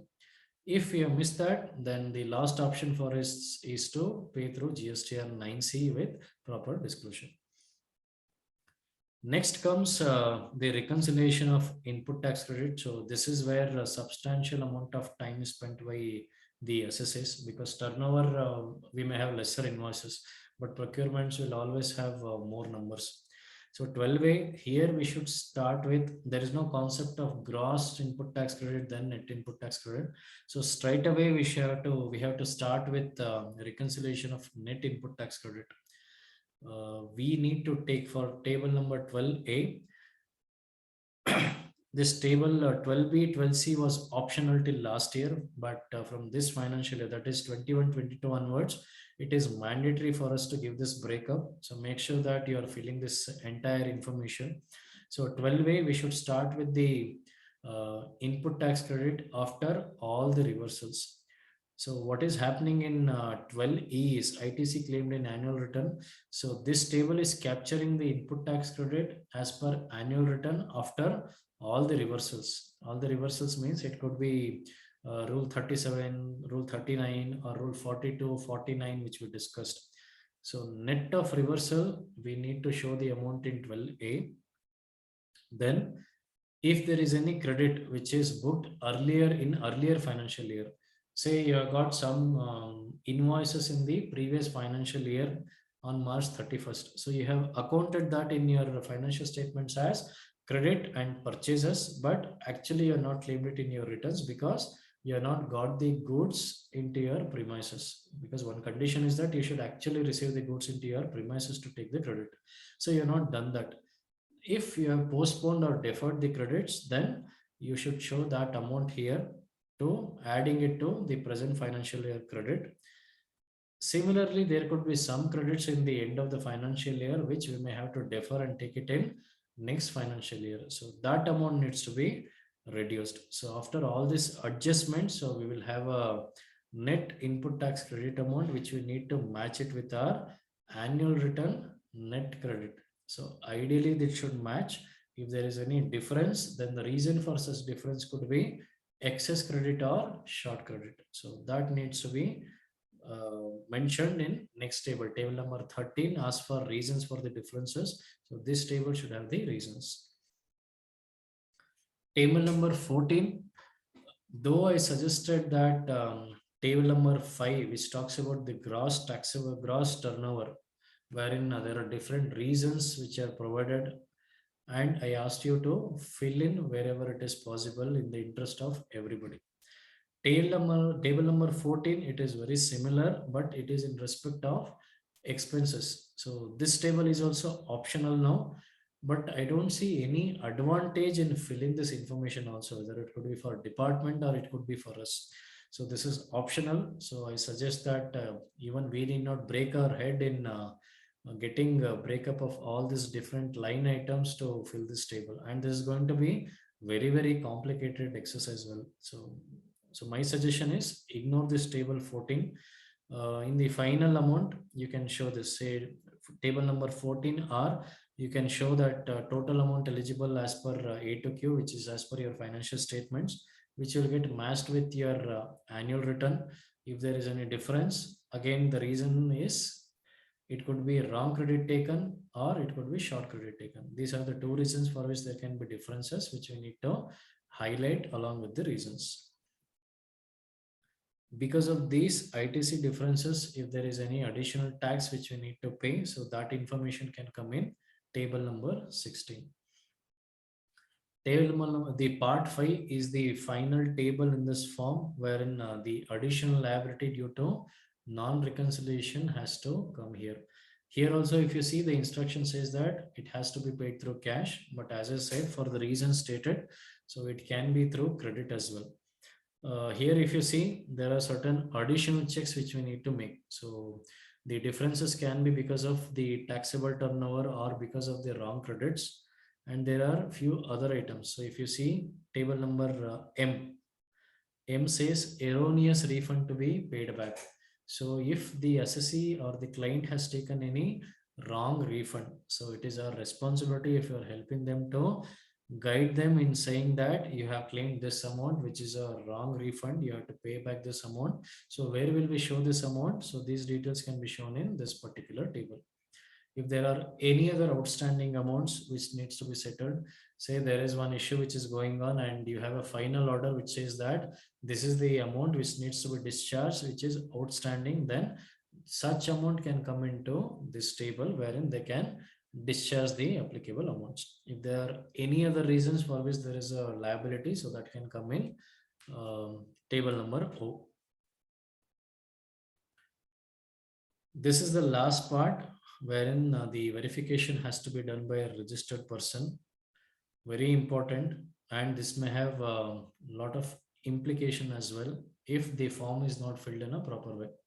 I hereby solemnly affirm and declare that the information given here is true and correct, and nothing has been considered. Say I give some information, that is the client or the assessee or the taxpayer. So he gives some information wherein he is accepting that it is true and correct. But tomorrow it is found out that it is a wrong information and it is not correct information. Then department can always invoke section 74. Remember, section 74, the limitation period is higher to levy the penalty. So they can go back up to past 5 years to levy the penalties, demands, interest, etc. And the penalty also can go up to 100%.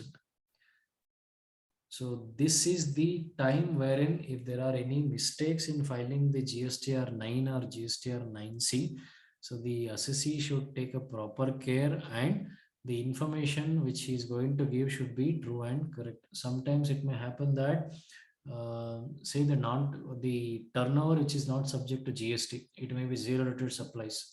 I may consider it because anyway there is no revenue impact on that. I will not show that in my annual return or my GST returns. But later on it is realized that it is actually some conditions of exports are not met, then there is a GST liability. Then I can't tell the department that you can't go back up to 5 years, but you have to go back only up to 3 years, because I have not submitted this information in my regular returns. I have not done it in my annual returns. I have not done it in my 9C also. So department will always say that you already said that whatever information is there true and correct, though you had the option of showing all the details. Therefore, you have concealed the information and therefore you are liable for higher penalty, and the period of limitation is also more. So this risk is always there when it is not done correctly. So this declaration is also very, very important before he signs. It is important for him to make sure that there is a correct information in this statement. And this will in turn adds to the responsibility of us professional as well. So we have to make sure that we thoroughly check, we need to thoroughly make sure that the reconciliation, if they are preparing, it is in a proper way. If we are doing, our team is doing, then it is done in a proper way. So certain other aspects which we need to verify, especially when our assignment is not limited to just filling in the blanks, as I said. So review the exemptions, concessions which are claimed. There will be a lot of conditions which are attached to it.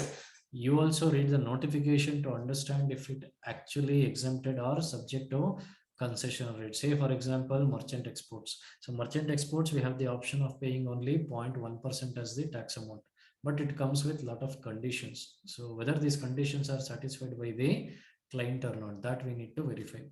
Transactions with the distinct persons or related parties. So this is also very important because the valuation will differ in these cases. If the valuation is not done properly, then we may end up paying more taxes, and the recipient unit also may not be able to take the credit if it is not done or if it is not corrected within the deadline, which is November 20th.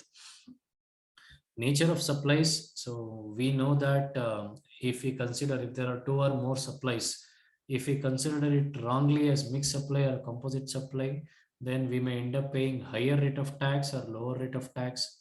Advanced assets, especially if it is towards services, we need to see the implications in GST, wherein GST has to be discharged if it is towards taxable services.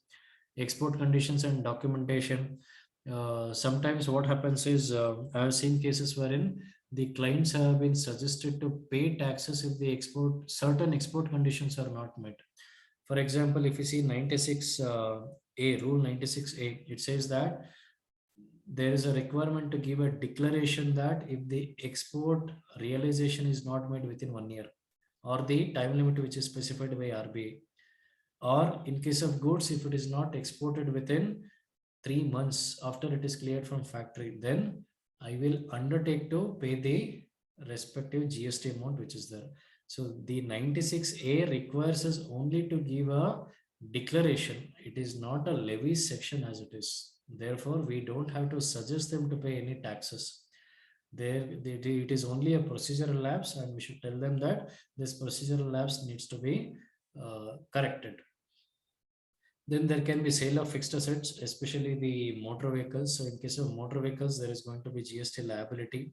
Again, we have notification in 2018 January, which says that if my profit margin is 0 or it is minus, then I don't have to pay any GST.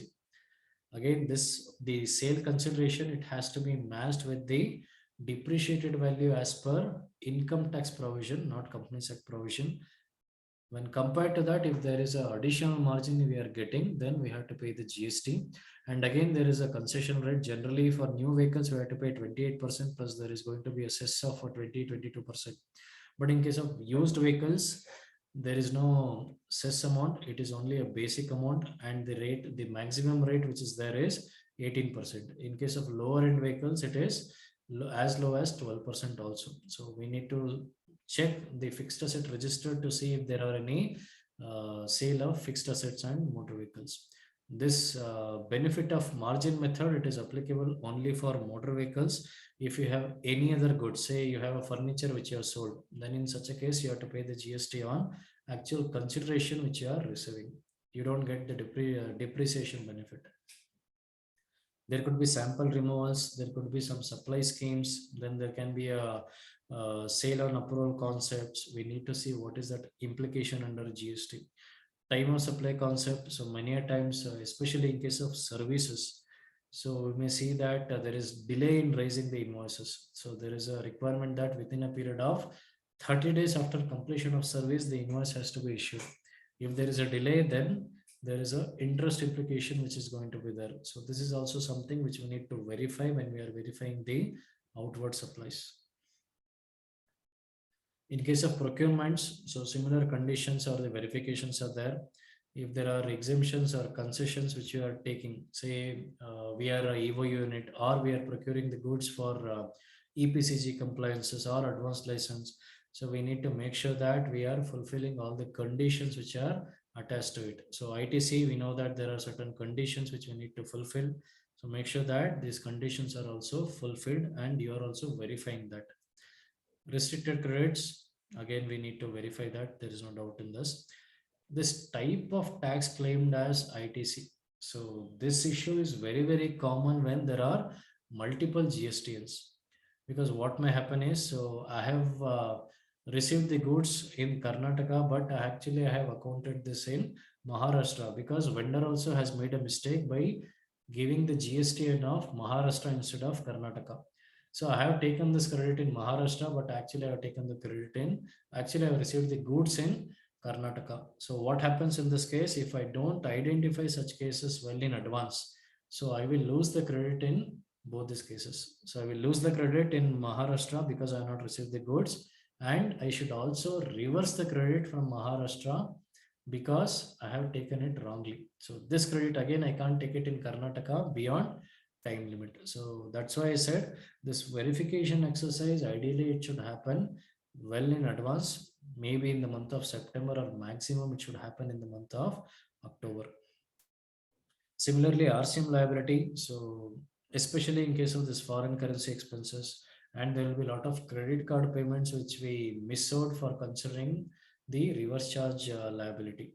So if it is towards unregistered person, wherever it is foreign currency expenses, it will be unregistered vendor.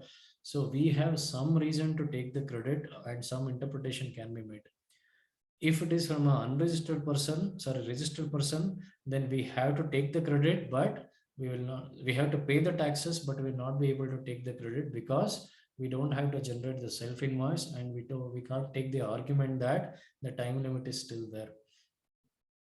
Classification of inputs and capital goods. This is also important even in case of procurements for multiple reasons. One is we have to give the breakup of this ITC on these two separately in annual returns. So from last year, it has been made mandatory. And even in case of job work activity, it makes a lot of difference. Say there are consumables. So if you are treating them as capital goods when it is sent to the job worker, then the time limit will change. So instead of considering 1 year, you are actually considering 3 years as a time limit. But department finds that it is input year only classified. They will ask you to pay the taxes along with the interest, and you will not be able to take the credit as well. So year in procurement, so be careful with respect to credits. So if you are not fulfilled all the conditions of ITC, then we should not be taking that credit and we should defer it. So during this exercise, there could be some additional liability for various reasons, maybe because of classification issue or undervaluation.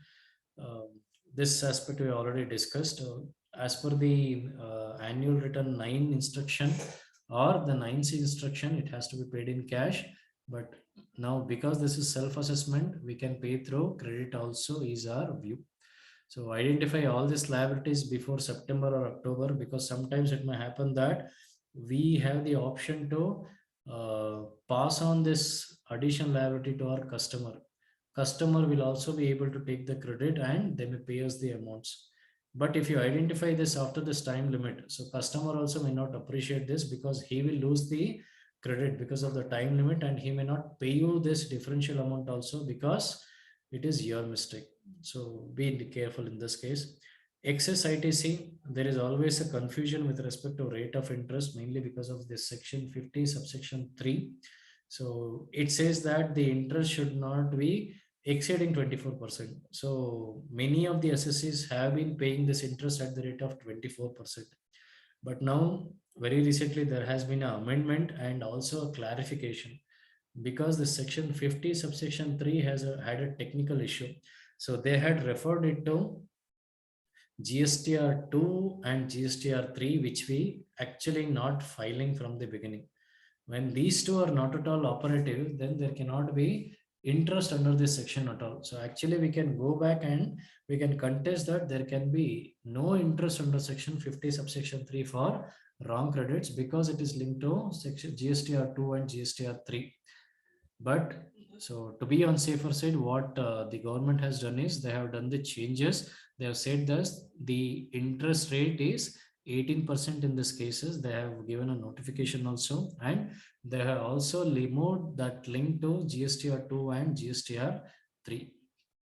So if you have paid GST, the interest at the rate of 24%, then you can consider adjusting this excess interest amount with your additional interest which you are going to pay in future. Or you also have the option of going for refund if it is substantial. IST versus cross charge. So this is also one common issue which we observed during this GSTR-9C or 9 filing. If we have common input services, say the audit services, we are receiving the invoice in Bangalore head office, whereas this audit is done by the auditor for all our branch across India. But this credit is taken in Bangalore and utilized in Bangalore. So department will deny this credit because the service is used in other location also. So ideally what we should do is we should distribute these credits based on the turnover ratio at all the locations or all the branches. This we may have missed out. If you have missed out this for the past year, then we don't have the option of distributing this now. The only option may be to do this by way of cross charge. But make sure that for cross charge, you take the value of ITC, which you would have done in IST method. The department questions also, we can always say that this is only a procedural lapse. We have distributed the credit, which otherwise also would have done in a similar manner in IST mechanism. So this is one way wherein we can do some correction for the past year. But going forward, if we have such cases, we need to obtain IST and distribute the credits by way of IST mechanism. The other possibility is cross charge. The cross charge will come in case of any support from one GSTN to other GSTN. Say Bangalore is a head office, so Bangalore is helping the other branches in filing the GST return. So schedule 1 says that if there is any supply from one GSTN to another GSTN, then it should be subject to GST. Again, here we have a leeway in valuation, because if the other unit is able to take the credit, then whatever value we take on our invoice, say my actual cost in supporting the other branch is 1 lakh rupees. But for this cross charge purpose, when the other unit can take the credit, It can be 1 lakh rupees, it can be 10,000 rupees, or it can be 2 lakh rupees. So there is a leeway as far as the valuation is concerned.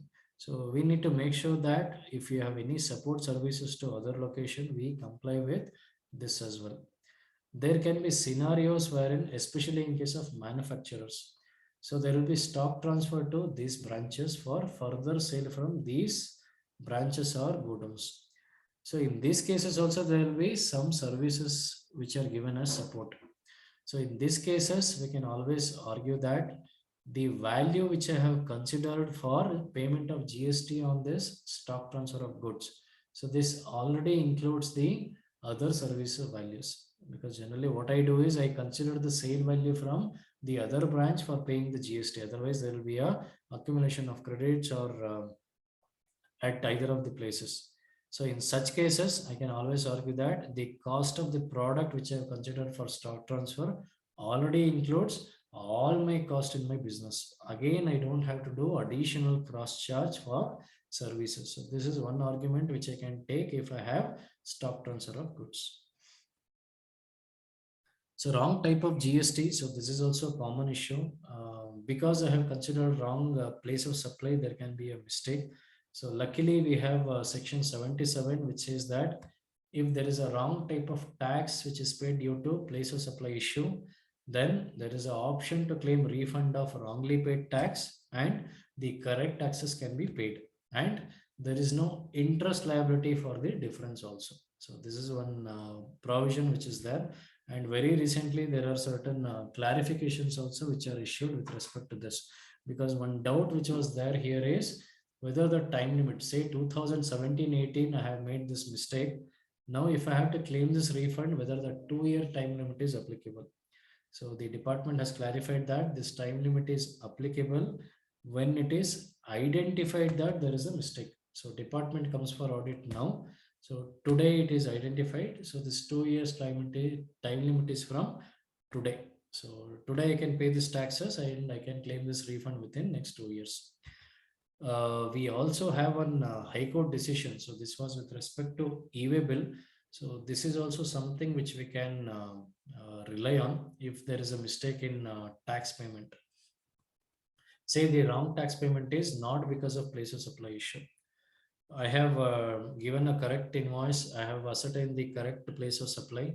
But while paying or keying in my GSTR-9 or GST returns, I have made the mistake.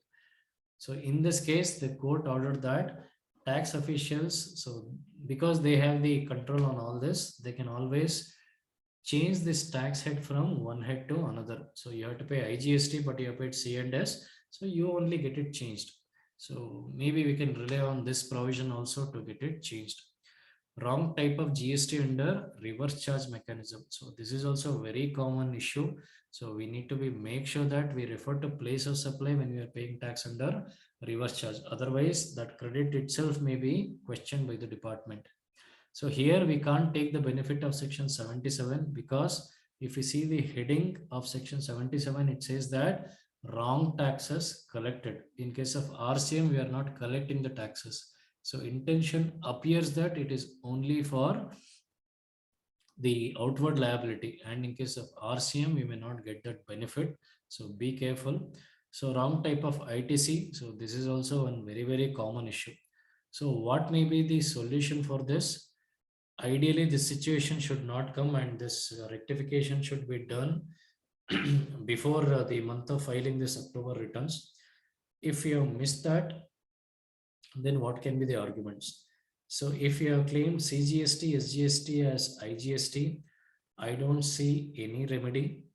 The only arguments which we can take is end of the day, we have taken GST as the credit and the objective of GST is to avoid cascading effect. So all these general arguments we can take, but it is very difficult to convince the department.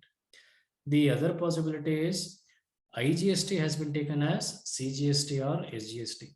So here I don't see a major revenue implication. Therefore, the correction should be possible because IGST amount, so it is allowed to be utilized for CGST payment or IGST or SGST in whatever order we want. So therefore, we can always argue that This mistake has not resulted in any revenue implication, and therefore there should not be any reversal or interest implication. So this is one argument which we can take if there is a wrong type of ITC. GST on goods not exported. So sometimes there may be tools or molds wherein we are invoicing the customer, but we are not actually moving the goods. So in such a case, because we are not satisfying the definition of export of goods, so there is going to be GST implication. So there are certain tax planning which we can do, but mostly for future years, which is given in the slide. GST on domestic interstate supply of tools. So here also we'll have challenge, because what happens is if there is no movement of goods, then CGST, SGST has to be paid. If my customer is outside the state, he will not be able to take the credit. So in these cases, there is some tax planning which needs to be done. So ITC reversal on samples. So we may have samples which are exported to my customers.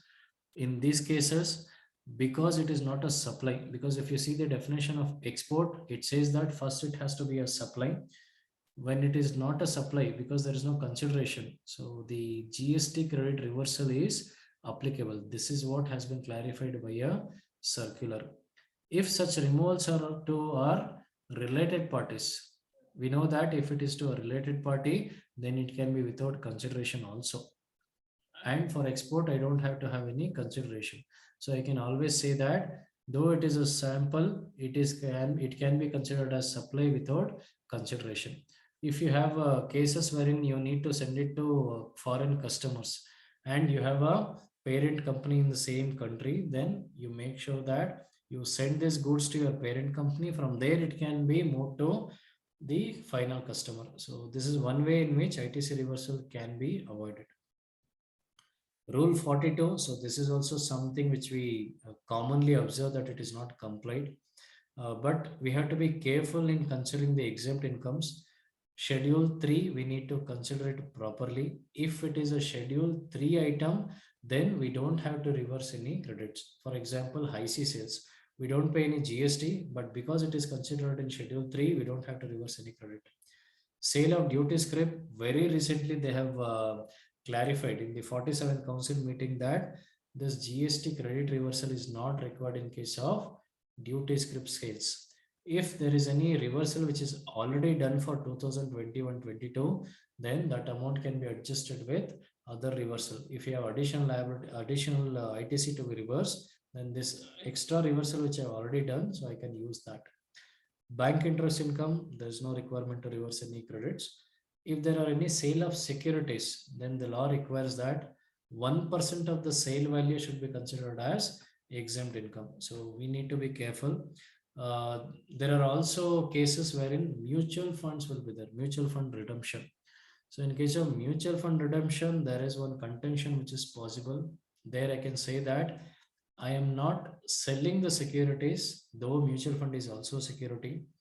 I am only doing the redemption activity. So redemption is different from sale of securities, because redemption, there is no customer here. In case of sale of security, there is a customer here. So I can always say that redemption is different from sale. Therefore, in case of mutual fund, this reversal is not applicable. So this is one argument which I can take in these cases. The other possibility is corporate guarantee, especially by parent companies. So make sure that you go through the books of accounts, the notes to the financial statements. If there are any corporate guarantee cases, then we have the benefit of valuation rule also, wherein if we can take the credit, it can be any value, take some nominal value, pay the taxes, take the credit. Similarly, other import of service. So in this case also, we can pay the taxes, raise self-invoice, declare in GSTR 3B, because the foreign vendors are generally unregistered, take the credit without any time limit. The last issue for the day which I'm going to discuss is ITC taken on credit note. So in case of credit note, what we should do is we should reduce our taxable turnover and we should reduce our liability. But we have seen cases wherein these amounts are taken into ITC register and considered as ITC amount. So when we are doing this reconciliation, we'll get to know that such mistakes have happened because we don't get these entries in GSTR 2B or 2A as well. So be careful in this case. So in this case, there can be a denial of credit by the department. Yeah, so I think I went too fast because there are a lot of things which I had to discuss. Most of these aspects or the discussions, it is already there in our PPT, which I'm going to share it with the institute for further sharing with all the participants. If we have queries, then I can take up. I know that already we are at 8 and members may want to leave. So maybe another 5 minutes we can spend for answering the questions. Sure. We have Q&A in your box, chat box. Just a second. Yeah. As per audited financials, business turnover is 3 crore. Capital gain on redemption of mutual fund, rupees 6 crores. Is GSTR-9C applicable? The answer is yes, because mutual fund redemption, it is not covered in Schedule 3. Therefore, it is better that you do it. Sale of securities, I guess it is covered. But thing is, here we are not selling it, but it is a redemption. So for this, my reason would be that it is required. Can we adjust HSN in annual return if you're not mentioned? Yes, you can do that. If you have ITC reversed in form 3B, now where to show an annual return? If you show in table 7, then it does not affect. In table 8, difference in minus in table 8. We have any other reversals, so in that you can show it.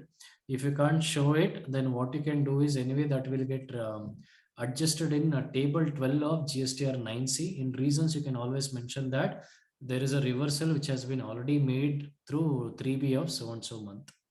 I have 3 branches while filing GSTR-9C. Column number 5A, I need to take consolidate. No, you should take the turnover which is there for that particular GSTN, because within the state also you may have multiple GSTN. It has to be GSTN wise. You need to have internal workings and have that breakup. Audio is very poor. Sorry. So I'm reading it now. I don't know whether this issue was there for others also. Pramod, can you confirm if that audio was bad for everybody? You're on mute. It was there for some time, but Okay. I think it was resolved later. Okay. For reversal of ITC, is interest applicable when amount is available in electronic credit ledger? There has been amendment in section 50, subsection 3. There were clarification also earlier. Now it is very clear that if I have sufficient balance in my electronic credit ledger, then I don't have to pay the interest, because the wordings which are there now is credit availed and utilized. So earlier wordings were like availed or utilized. So now if I have availed but not utilized, I don't have to pay any interest as long as I have sufficient balance also. Is interest liable? I am missing it. Yeah. Is interest liable to be paid under 51 if amount has been deposited in cash ledger? However, delay in 3B. Unfortunately, the answer is yes. Till recently, we were saying that there is a possibility for the same reason which the attendee has mentioned, saying that it is already with the government. But actually, that logic is not correct. So this amount can be utilized by the government only when it is debited. So till it is debited, government also cannot use this amount. For the same reason, very recently, one of the High Court also has ruled that the interest would be paid until it is debited. Whether ship to bill to model is applicable to services, yes, it is applicable. But this has been considered only in section 16 ITC related provisions. Company A having a place of business in Tamil Nadu has provided services to company B having branch in Tamil Nadu. Oh, I missed it. Yeah. If client pays RCM at 18%, claims RCM at 18% instead of paying RCM at 5% and claiming 5%, in such cases, how to reflect? What you can show is there are two options. One is you can show the correct rate, wherein you can say that 5% is the actual amount which has to be paid, but you have paid excess of the 13%. The other option is anyway you have paid and taken the credit. So the safer option or the conservative view is show whatever is paid because you have taken the credit. And as per the credit provisions, whatever you have paid, you will get it as credit. I don't see any revenue implication. You don't have to show actual amount in this case. I have CGST and SGST excess amount, which was due to credit note for the month of June 21, as there was no liability for that month to adjust the same with my liability for the financial. I have not reduced the same in 3B, also not reduced the tax liability till October 22. Even though we have tax liability, can I reduce it? See, as per the provisions, you are supposed to adjust this with your subsequent liability. There is one circular also in December 2020, 2017, if I'm correct, which says that it has to be adjusted with your subsequent liability. But I don't see any harm if you have already shown this details in your 3B, wherein it is negative. So you can adjust this with your liability in October as well. I don't see any challenge. We can easily contest. Sale of duty scrip, should it be reported as supply with zero rate in table 4? This is not a supply at all, so this can come in your non-taxable supplies. So table 7, which we discussed. So in table 7B, you can show this amount, which is not having any implication in GST. RCM credit taking timelines. So RCM taking credit timeline is very similar to what we have for our regular procurements. But as I said, in case of unregistered procurements, so because of some lacuna with respect to generation of self-invoice issue, we can say that we can take the credit even beyond the time limits which are prescribed for regular credits. Whether advance receipt for supplier service to be considered for aggregate turnover, the answer is yes. In case of old age home, I didn't expect that there will be query on this. In case of old age home, whether GST registration is mandatory if the total receipt or collection is more than 20 lakhs, even the receipts, no, not required. If you are not liable to pay GST, because it is not subject to tax, I don't think you have to take the registration. Section 24 will help you, which says that when your entire turnover is not at all subject to GST, you don't have to take registration. When you have mix of this, say you have a turnover of 100 rupees, which is subject to GST, but you have 40 lakhs, which is not subject to GST, still you have to take the registration. Sir, which is the notification number which says ITC on script sale not to be reversed? We have already reversed and client. I don't remember the notification number now, I'm sorry. But you can refer to the, you can just Google it as notifications for 47th council meeting. So this has come in July 2022, very recent. So I'm sure that you will be able to find it. Or if you search in my page on LinkedIn, so I have posted the changes and the implication related to 47th council meeting, so which will also help you with this notification number. Whether DRC3 has to be paid only through cash, the answer is no, it can be cash or credit. If I take service from unregistered service provider, then RCM need to pay. That is not the case. Till October 13, 2017, for all the unregistered procurements, there was a liability to pay tax. But after that date, October 2017 onwards, it is only on specified services. So you can Google for specified services, or you can refer to notification number 13/2017 to get the list of services which are subject to GST under reverse charge. Is RCM applicable on royalty amount deducted by PWD on payment to contractor? I don't think that royalty amount is under reverse charge.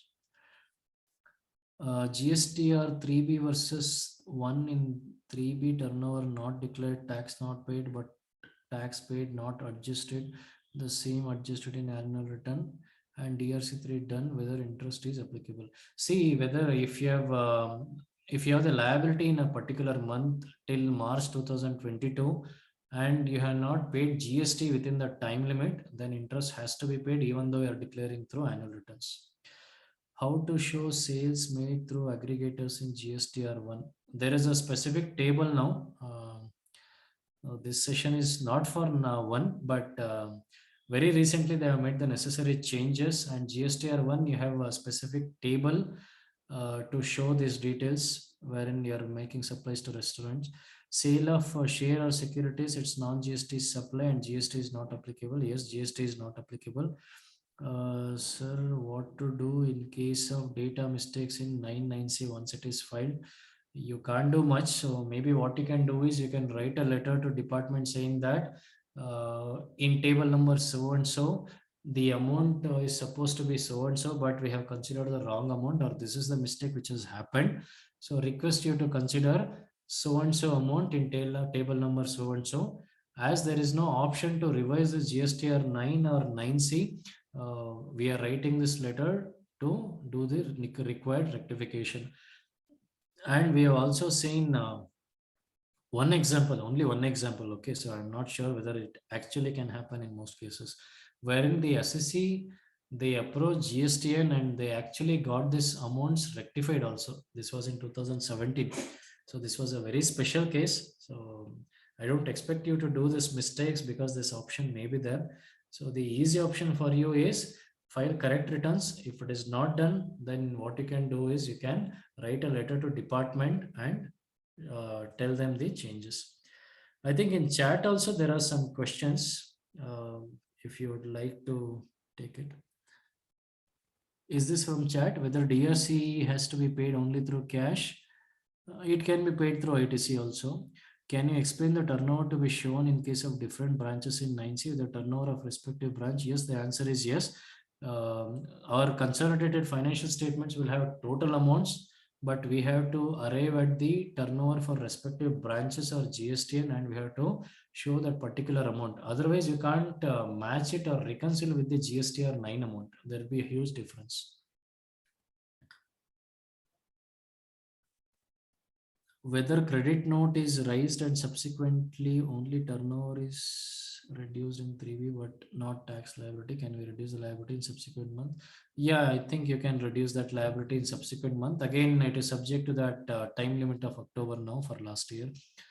Credit note raised on export not declared in GSTR 1 or 3B can be given in subsequent GSTR 1. You have the possibility of amending this GSTR 1 within this time limit. If you're asking this for the financial year 2021-22, then you have the option of showing the correct amounts in annual return and GSTR 9C. In 3B, turnover not declared but taxes paid within due date but not adjusted in 3B. What I am understanding from this question is, so you have deposited this in your cash ledger but not adjusted in 3B. If that is the question, then the interest liability will come for sure until you debit this amount. Can we claim refund of excess output tax paid? If yes, how? So it is under section 54. You have to say that you have paid the taxes wrongly. So once you have paid the wrong taxes wrongly, so you can apply for refund under others category. I think there are some questions in chat. If you how to see that, can you display that, or you want me to see that, Pramod? Will not be displayed, but you want me to read out? Just a second, I will see. Whether advance receipt for supply of services to be considered for Yes, aggregate it turnover has to be calculation. considered. Yes. I take leave for some other. Okay. Voice is low. Okay. Sorry for that. Sale of shares. I think we have addressed this. I think all these questions have come in this regular Q&A section also. Except for the last one. Yeah, in case of educational institution where rent is received, whether GST is chargeable on the rental income, any exemption is available. I don't think any exemption is available. It is only for education services and specified services you'll get the exemption. If it is rent, commercial rent, I don't think you can get the exemption. And there is no exemption entry also in this.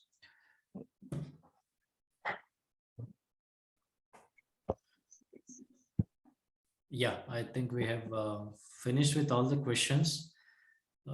If I was too fast, I am very sorry for that. So if you have any questions, you are free to write to me on mahadev@hiregange.com. I'll try my best to answer your questions.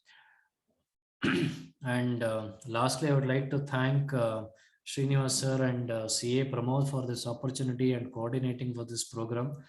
I was expecting around 150 for this number because I heard that is the number which we got for GSTR 9.